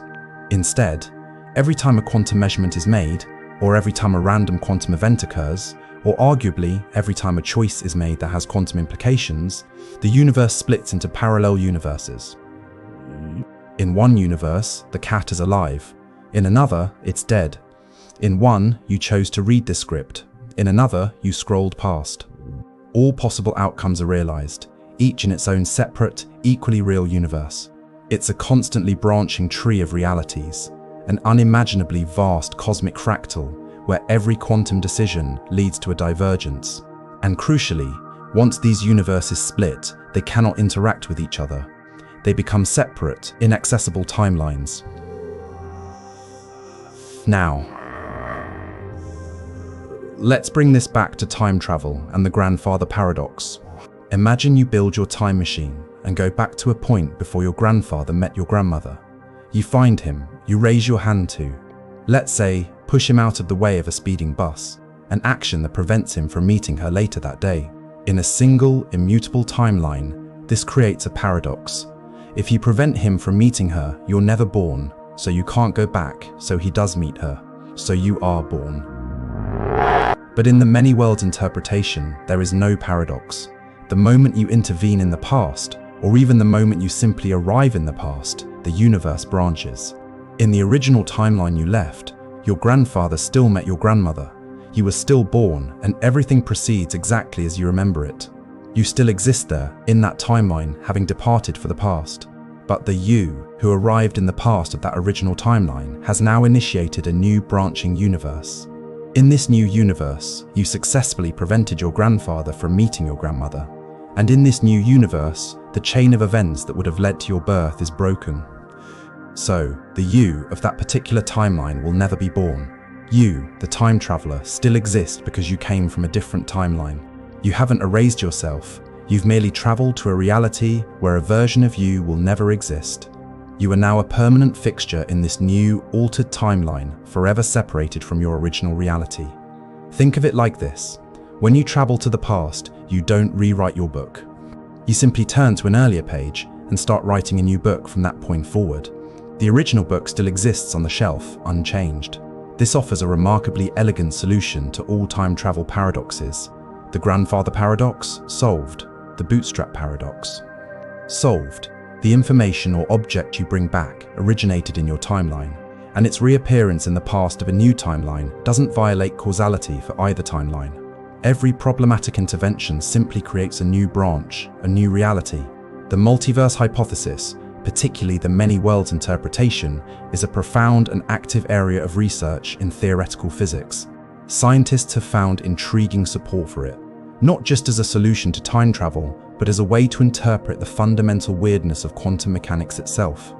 It removes the need for the collapse of the wave function, asserting that all possibilities are real, just happening in different branches.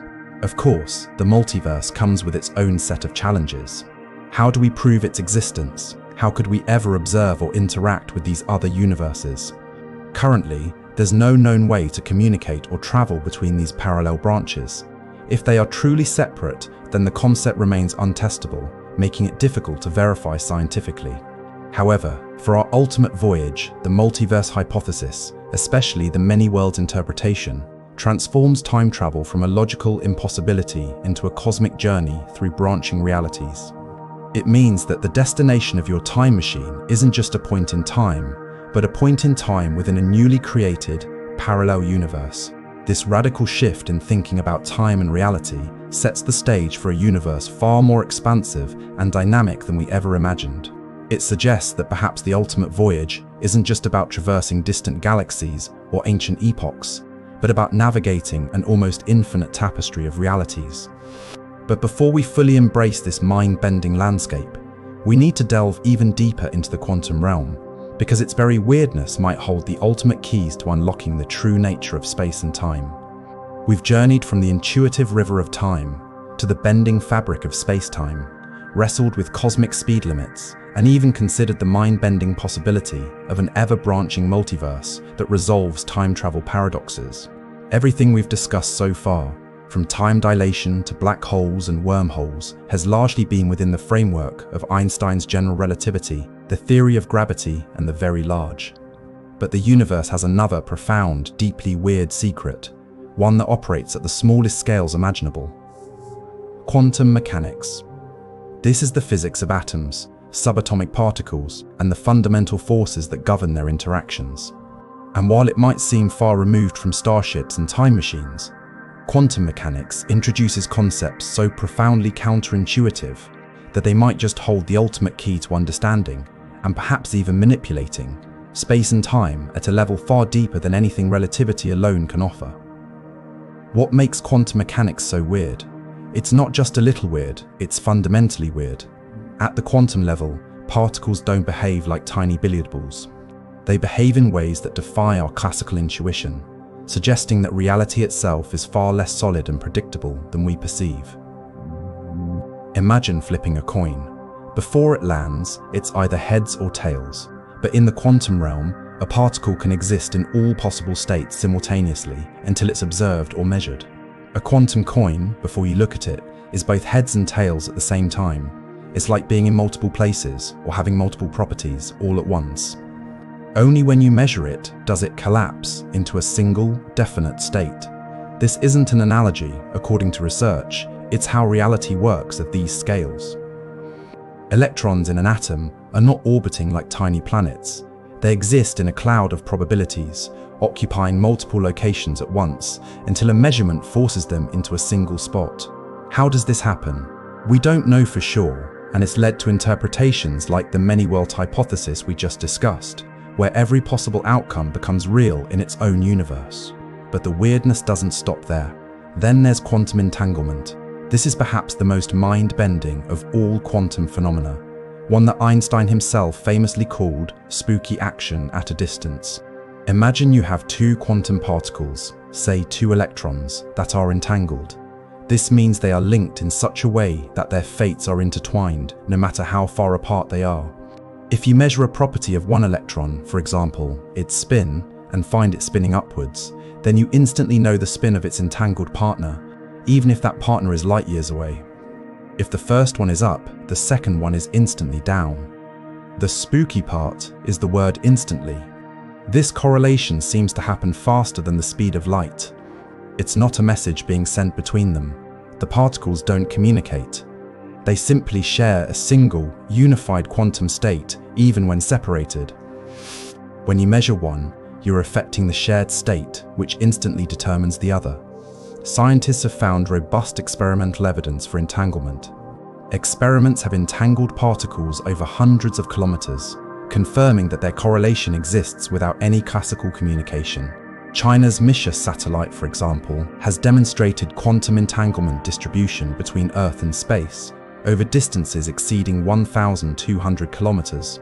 So, what does this quantum weirdness, superposition, entanglement, and the non-local nature of reality have to do with our ultimate voyage through space and time? While quantum mechanics doesn't, on its own, provide a direct blueprint for a time machine or a faster-than-light drive, it challenges our fundamental assumptions about the nature of space and time themselves. Challenging locality, entanglement hints that distance might not be as fundamental as we think.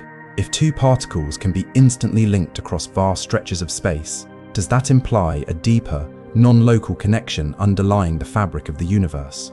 Could understanding and harnessing this non-locality be a key to bypassing spatial separation, rather than just traveling through it?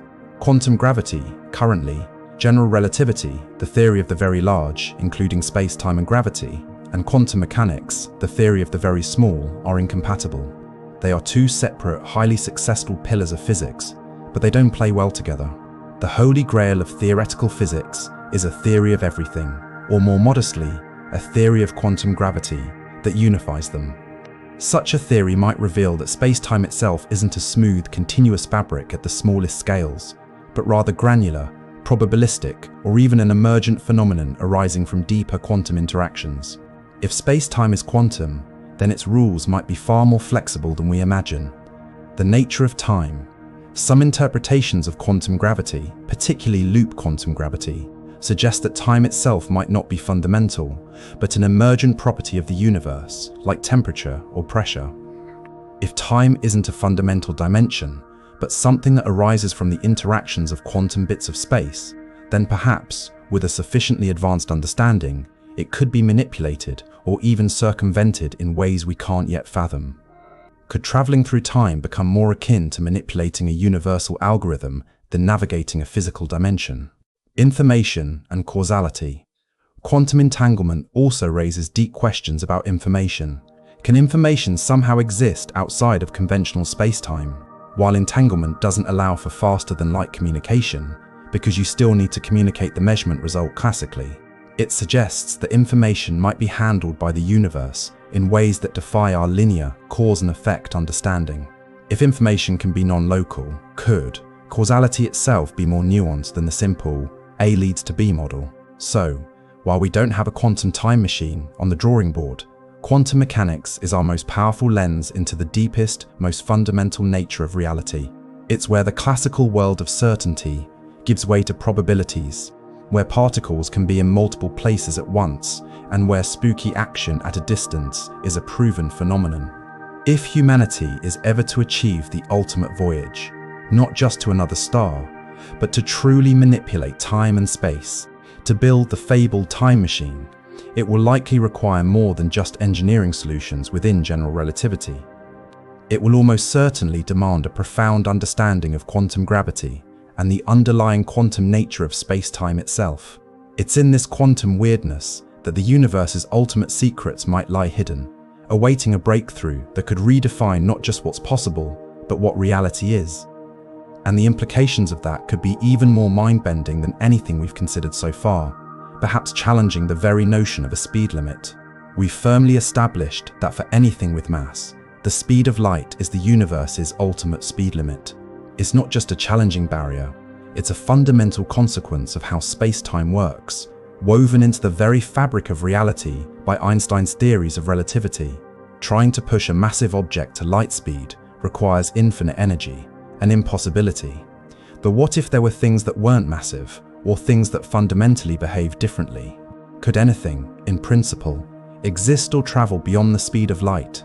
This question pushes the boundaries of known physics and delves into the truly speculative, inviting us to consider hypothetical particles and communication methods that, if real, would shatter our understanding of causality and perhaps even open new pathways for the ultimate voyage. Let's begin with the most famous hypothetical, faster-than-light particle, tachyons. The name tachyon comes from the Greek word tachys, meaning swift. The concept of tachyons emerged in the 1960s from solutions to relativistic equations. Here's the wild idea. If a particle has imaginary mass, a mathematical concept, not something you'd weigh on a scale, then according to special relativity, its natural state would be to travel faster than the speed of light. And here's the even stranger part. Just as a normal particle requires infinite energy to reach the speed of light, a tachyon would require infinite energy to slow down to the speed of light. Its speed would always be above the cosmic speed limit. So, in the world of tachyons, light speed isn't a maximum velocity, but a minimum. Any particle with imaginary mass can't drop below it. It creates a kind of speed barrier that works in both directions, with light speed as the dividing line. If tachyons existed, what would they be like?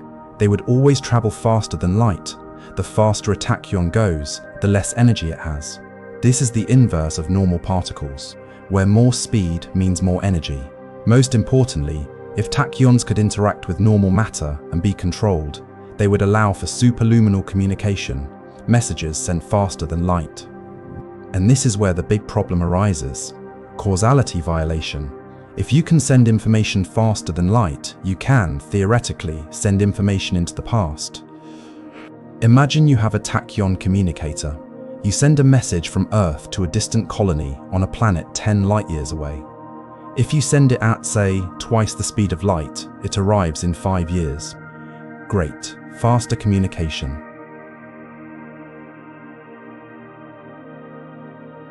So, for us, time's arrow is a powerful, undeniable force. It dictates our aging, our memories, and the inevitable progression of events from order to disorder. It suggests that while we can manipulate our experience of time through time dilation, traveling into the future, ever truly going back to a past state and changing it might be fundamentally at odds with the most basic laws governing our universe. This strong, forward-pointing arrow of time is a major hurdle for any form of backward time travel, especially for anything that involves changing the past. Even if you could theoretically create a closed time-like curve with a wormhole or a tippler cylinder, the universe's deep preference for increasing entropy might make traversing it or making any meaningful change incredibly difficult, if not impossible. Some theoretical physicists, like Julian Barber, even propose a radical idea that time itself doesn't fundamentally exist. In his timeless physics, the universe is merely a sequence of nows, or instants, and the arrow of time is an emergent phenomenon, a statistical consequence of the universe unfolding from a low entropy state to a high entropy state. In this view, there's no flow to reverse, just a progression of unique, distinct configurations. The arrow of time, then, is not just a poetic metaphor, it's a deep physical reality that governs everything from the fate of the universe to the functioning of our brains. It shapes our perception of reality and fundamentally limits the kind of time travel we might ever achieve.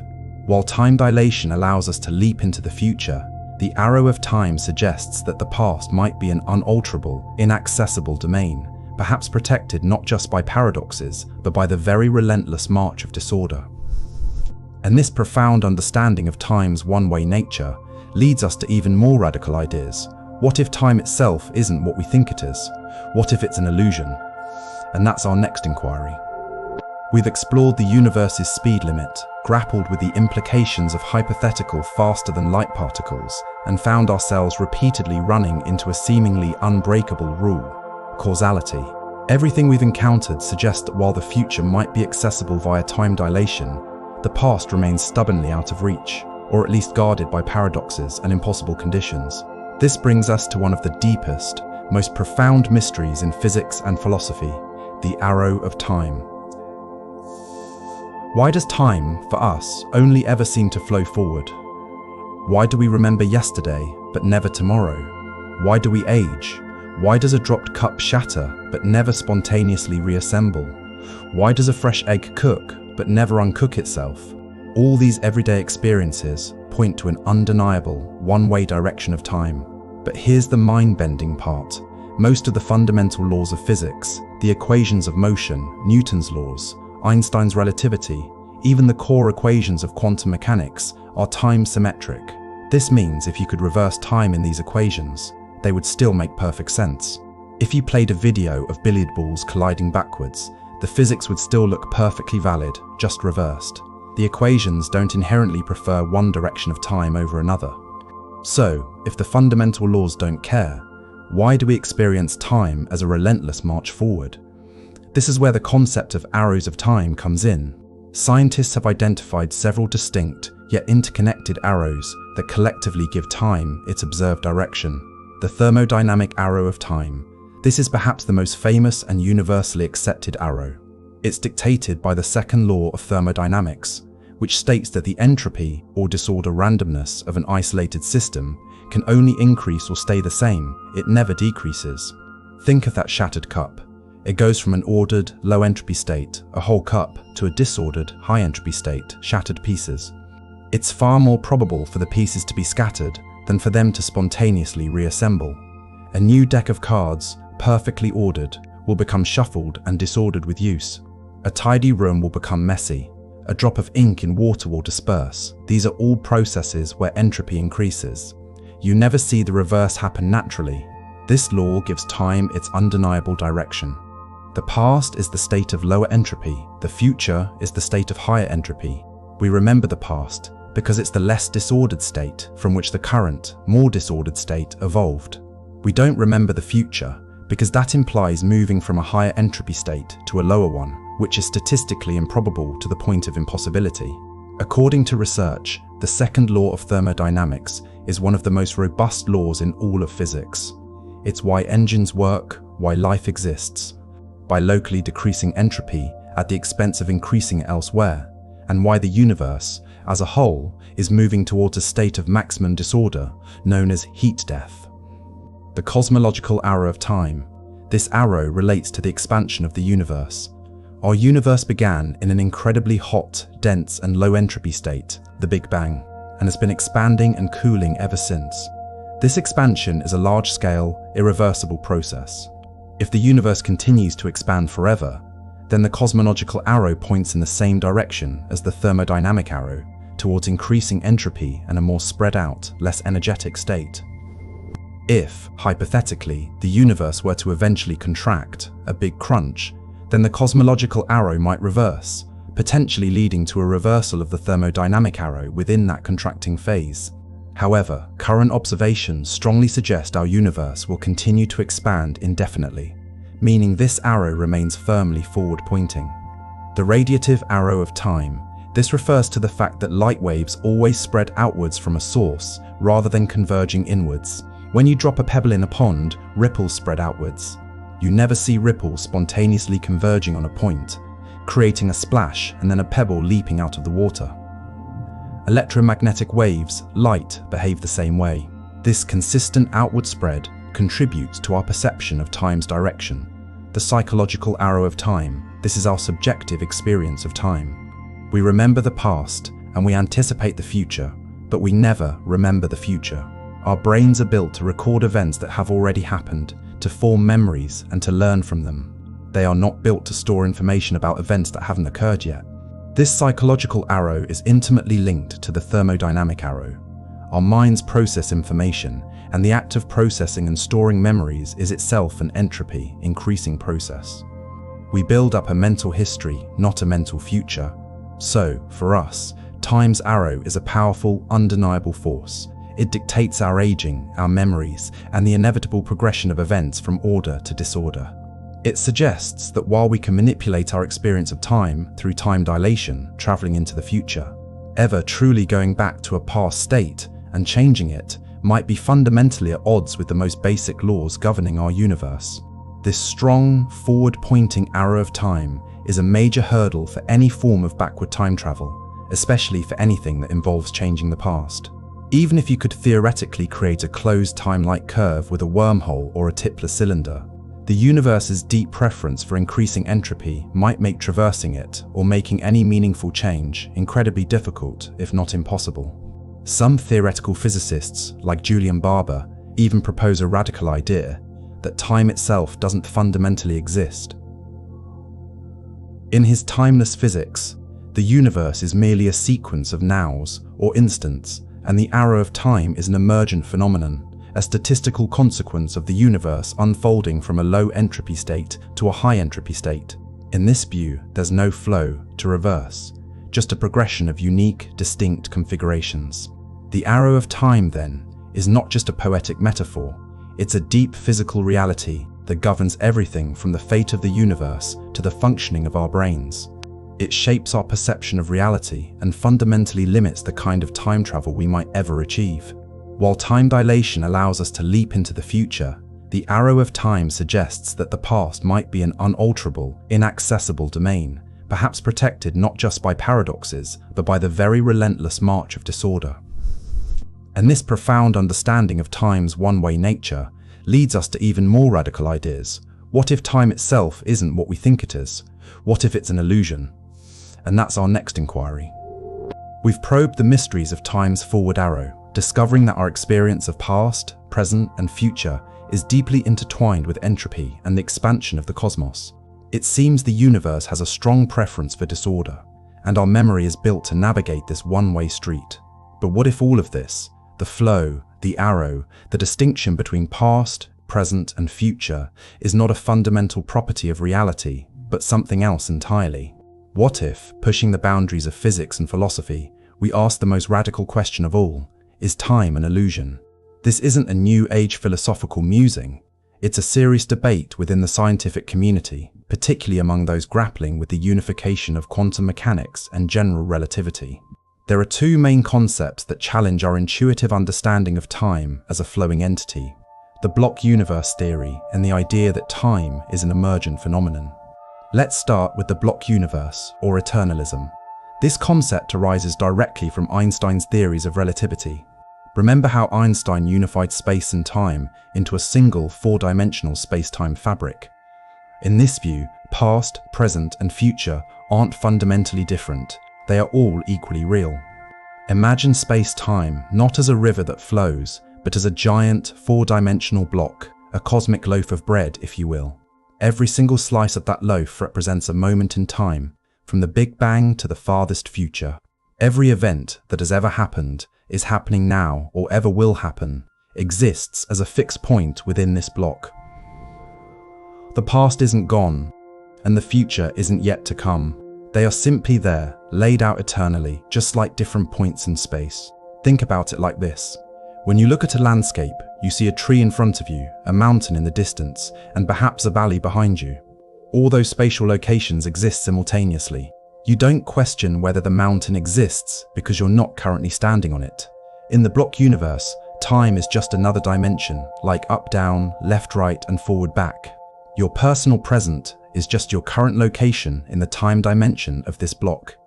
According to research in relativity, the relativity of simultaneity strongly supports the block universe. If observers moving at different speeds can disagree on what constitutes now, if your now is different from an astronaut's now, then the idea of a universal, objective present that flows uniformly for everyone breaks down. If there's no objective now, then perhaps all nows simply exist. In the block universe, all your life, from birth to death, is already written into this four-dimensional block. Your childhood, your current moment, your future self, they all exist as different points in this eternal block of space-time. The feeling of flow that we experience is merely our consciousness moving along our personal world line through this fixed block. It's an illusion, a trick of perception, much like the illusion of motion you get from flipping through a series of static images in a flipbook. Each page is static, but played in sequence, they create movement. This view is incredibly counterintuitive. It challenges our deepest assumptions about free will, destiny, and the very meaning of life. If everything is already there, does that mean our choices are predetermined? This is a philosophical rabbit hole we won't fully explore today, but it highlights the radical implications of the block universe. It's a universe without a dynamic, becoming, everything simply is. Now, let's turn to an even more radical idea, that time is an emergent phenomenon. This perspective is often discussed in the context of trying to unify quantum mechanics and gravity, quantum gravity. Recall that in quantum mechanics, the fundamental equations are time-symmetric, and in some approaches to quantum gravity, like loop quantum gravity, the most fundamental description of the universe doesn't explicitly contain time as a dimension. Instead, it describes a timeless network of quantum geometric relationships. So, if time isn't a fundamental ingredient in the most basic equations, where does it come from? The idea is that time, as we experience it, emerges from more fundamental, timeless processes, much like temperature or pressure emerge from the collective motion of countless individual atoms. A single atom doesn't have a temperature, but a collection of billions does. Think of it like this. In a complex computer simulation, the concept of economy might emerge from the interactions of individual agents following simple rules. The economy isn't a fundamental line of code, but a complex pattern that arises.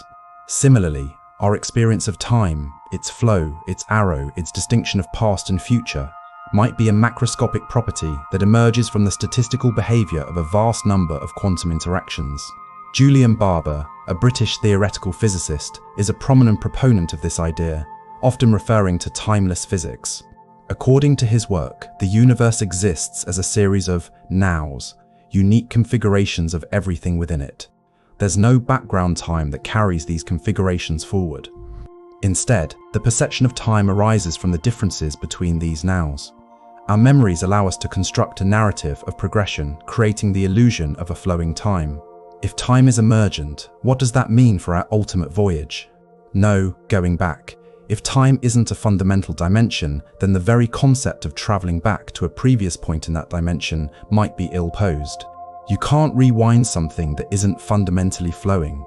Instead, perhaps you could recreate a past now, but that wouldn't necessarily be the past, just a copy. Manipulation at a deeper level. If time emerges from quantum processes, then perhaps a sufficiently advanced understanding of quantum gravity would allow us to manipulate the underlying timeless reality in such a way that our perception or experience of time could be altered far more profoundly than simple time dilation. It could be a way to fast forward or rewind the emergent flow itself, new kinds of paradoxes or none. If time isn't fundamental, then the classical paradoxes might simply vanish because their premise, a single, flowing, alterable timeline, wouldn't hold. Both the block universe and emergent time present a radically different view of reality from our everyday experience.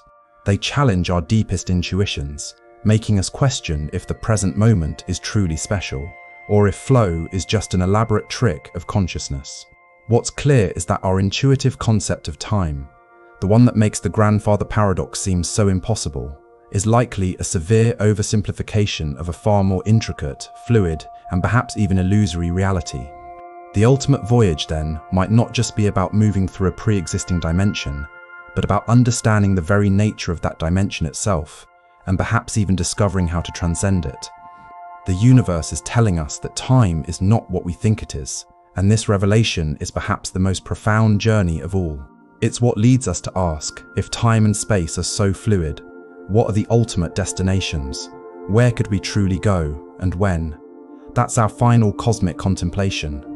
The mind-bending complexities of time dilation, explored theoretical shortcuts like wormholes, and even questioned the very reality of time itself. We've wrestled with paradoxes and peeked into the quantum weirdness that underpins everything. But through all this scientific exploration, a deeper, more fundamental question looms. If humanity could travel through time and space in these profound ways, where would we go and when? What would be the ultimate destination of such an impossible yet tantalizing voyage? Let's start with the where, the ultimate spatial destinations. Our current technology barely lets us send probes to the edge of our own solar system, taking decades. But imagine a future where we've mastered some of the concepts we've discussed: advanced fusion drives, antimatter propulsion, or even breakthrough starshot like laser sails. Where would we set our sights? The immediate, most practical goal would be exoplanets orbiting nearby stars. According to research, we've discovered thousands of these worlds, many in their stars' habitable zones. Imagine a world where we could send a crew, or even a self-replicating robotic probe, to Proxima Centauri b, just 4.2 light-years away, and confirm if life, in any form, exists there. Or perhaps journey to TRAPPIST-1, a system with 7 Earth-sized planets, to witness entirely new ecologies unfold under the crimson glow of a red dwarf star. The desire to find another home, or simply to find another living thing, is a powerful motivator. But why stop at nearby stars? With truly advanced propulsion, perhaps one day we could reach distant galaxies. Imagine seeing the Andromeda Galaxy, our closest galactic neighbor, not as a fuzzy smudge in the night sky, but as a vibrant, swirling metropolis of hundreds of billions of stars from a spaceship window. What forms of life, what kinds of civilizations might have evolved over billions of years in a totally different cosmic neighborhood? Would their physics be the same? Would their art, their philosophy, their dreams be recognizable? The universe is also filled with breathtaking cosmic structures. Colossal nebulae where stars are born, immense galaxy clusters bound by invisible dark matter, and vast cosmic voids where almost nothing exists. To witness the pillars of creation in person, to fly through the gas clouds illuminated by nascent stars, or to hover at the edge of a supermassive black hole at the center of a distant galaxy, would be to experience beauty and terror on a scale that beggars belief. The sheer, unadulterated curiosity to see what's out there is, for many, the purest form of the ultimate voyage. Now, let's turn to the when, the ultimate temporal destinations. Our only proven method of time travel, as we've established, is time dilation, a one-way ticket to the future. So, how far into the future could we go? With sustained acceleration at near light speed, a journey could theoretically allow a crew to leap millions, or even billions of years into Earth's future. Imagine leaving Earth on a starship, experiencing only a few decades on board, and returning to find the Sun a swollen red giant, having engulfed Earth. Or perhaps returning even later, to a time when our galaxy itself has merged with Andromeda, creating a new, vast spiral of stars. The ultimate temporal destination in the far future is the heat death of the universe. This is the theoretical end state, predicted by the second law of thermodynamics. A cold, dark, desolate expanse where all stars have died, all black holes have evaporated, and all matter is so spread out that no energy can be exchanged. It's a universe of maximum entropy, a uniform cosmic soup of photons and fundamental particles, where nothing ever happens again. A profoundly somber destination perhaps, but one that would offer the ultimate perspective on the transient nature of existence itself. But what about the past? If wormholes, or some other exotic space-time manipulation, ever prove feasible, where would our imaginations lead us? Witnessing cosmic creation, the Big Bang itself, to see the universe in its infancy, to observe the formation of the first stars and galaxies, would be to understand our origins in a way that mere observation from the present cannot provide. The dawn of life, to journey back to the primordial Earth, to witness the first single-celled organisms, or the Cambrian explosion when multicellular life diversified. The age of dinosaurs, the ultimate historical tourism, to walk among sauropods, or witness the impact that wiped out the non-avian dinosaurs would be an awe-inspiring, if terrifying, experience. Human history, to witness pivotal moments in human history, the building of the pyramids, the rise and fall of empires, the birth of great ideas. However, as we've discussed, traveling to the past immediately raises the spectre of paradoxes. The Novikov self-consistency principle suggests we couldn't change anything, while the many worlds interpretation suggests we'd simply create a new timeline. This makes intervention, highly problematic. So, perhaps the ultimate goal of past travel wouldn't be to change history, but simply to observe, to be an invisible, silent witness to the unfolding of reality, fulfilling the purest form of scientific curiosity. But whether spatial or temporal, these ultimate voyages immediately throw open a Pandora's box of profound ethical and existential questions. The prime directive: if we find alien life or travel to our own past, should we intervene? Or should we merely observe, accepting the responsibility not to contaminate or alter cultures, ecosystems, or historical events? What defines interference? Is simply being there enough? Identity and connection. What happens to human identity on a multi-generational starship where dozens of generations live and die without ever seeing Earth or a destination? What happens to the returning time traveler who finds everyone they knew long gone? Are they still truly human in the same sense? Resource allocation. The cost of such voyages, in terms of energy, materials, and intellectual effort, would be astronomical. Is it morally justifiable to spend so much on an ultimate voyage when there are still so many problems to solve on Earth? Is the long-term survival of humanity, potentially on another world, worth the immediate sacrifice? Is it purely for scientific knowledge, for survival, for adventure, or for something deeper? Is it an innate human drive to explore, to push boundaries, to find our place in an unfathomably large and old universe? According to our deepest human impulses, the search for knowledge and meaning has always driven us beyond the immediate horizon. The ultimate voyage is not just about the physics or the engineering, it's about the very core of what it means to be human. It's about our yearning to understand, to witness, and perhaps to find answers to questions that have plagued us since we first gazed at the stars. The ultimate destination, then, might not be a single place or time. It might be a boundless array of possibilities, spanning the entire cosmic tapestry, from the fire of creation to the cold whisper of the void, from the heart of a distant galaxy to the subtle nuances of our own forgotten past. But here's the counterintuitive twist. Perhaps the true voyage isn't about where or when we go, but about what we discover about ourselves and the nature of reality itself in the pursuit of such impossible dreams. And that, my friends, is the heart of our final, ultimate conclusion. We embarked on this ambitious journey asking, how can humanity travel through time and space? We started with the seemingly impossible grandfather paradox, then swiftly moved to the astonishing reality that you, right now, are already traveling into the future, thanks to time dilation. We then built up our understanding, layer by layer, from Newton's rigid clockwork universe to Einstein's flexible, interwoven space-time fabric, grappling with the universe's unyielding speed limit, imagining the audacious designs of future starships, delving into cosmic shortcuts like wormholes, confronting the paradoxes with concepts like the multiverse, and even plumbing the depths of quantum weirdness and the mysterious arrow of time. We dared to envision impossible destinations, from the Big Bang to the heat death of the universe. And now, as our incredible voyage draws to a close, it's time for the counterintuitive conclusion, the one that might just be the most profound truth of all. The ultimate voyage isn't just a physical journey across distant realms and epochs. It is a profound, intellectual, and existential understanding of how we are already interwoven with the very fabric of time and space, revealing the universe's most mind-bending truths, not out there, but right here, right now. Think about it. We began with the notion of time travel as a futuristic, almost fantastical endeavor, but we quickly realized that traveling through time is not some distant dream, it's the fundamental reality of existence. Every single one of us is constantly, inexorably journeying forward through the temporal dimension. Your personal clock, your biological processes, your very conscious experience is a ceaseless progression into the future.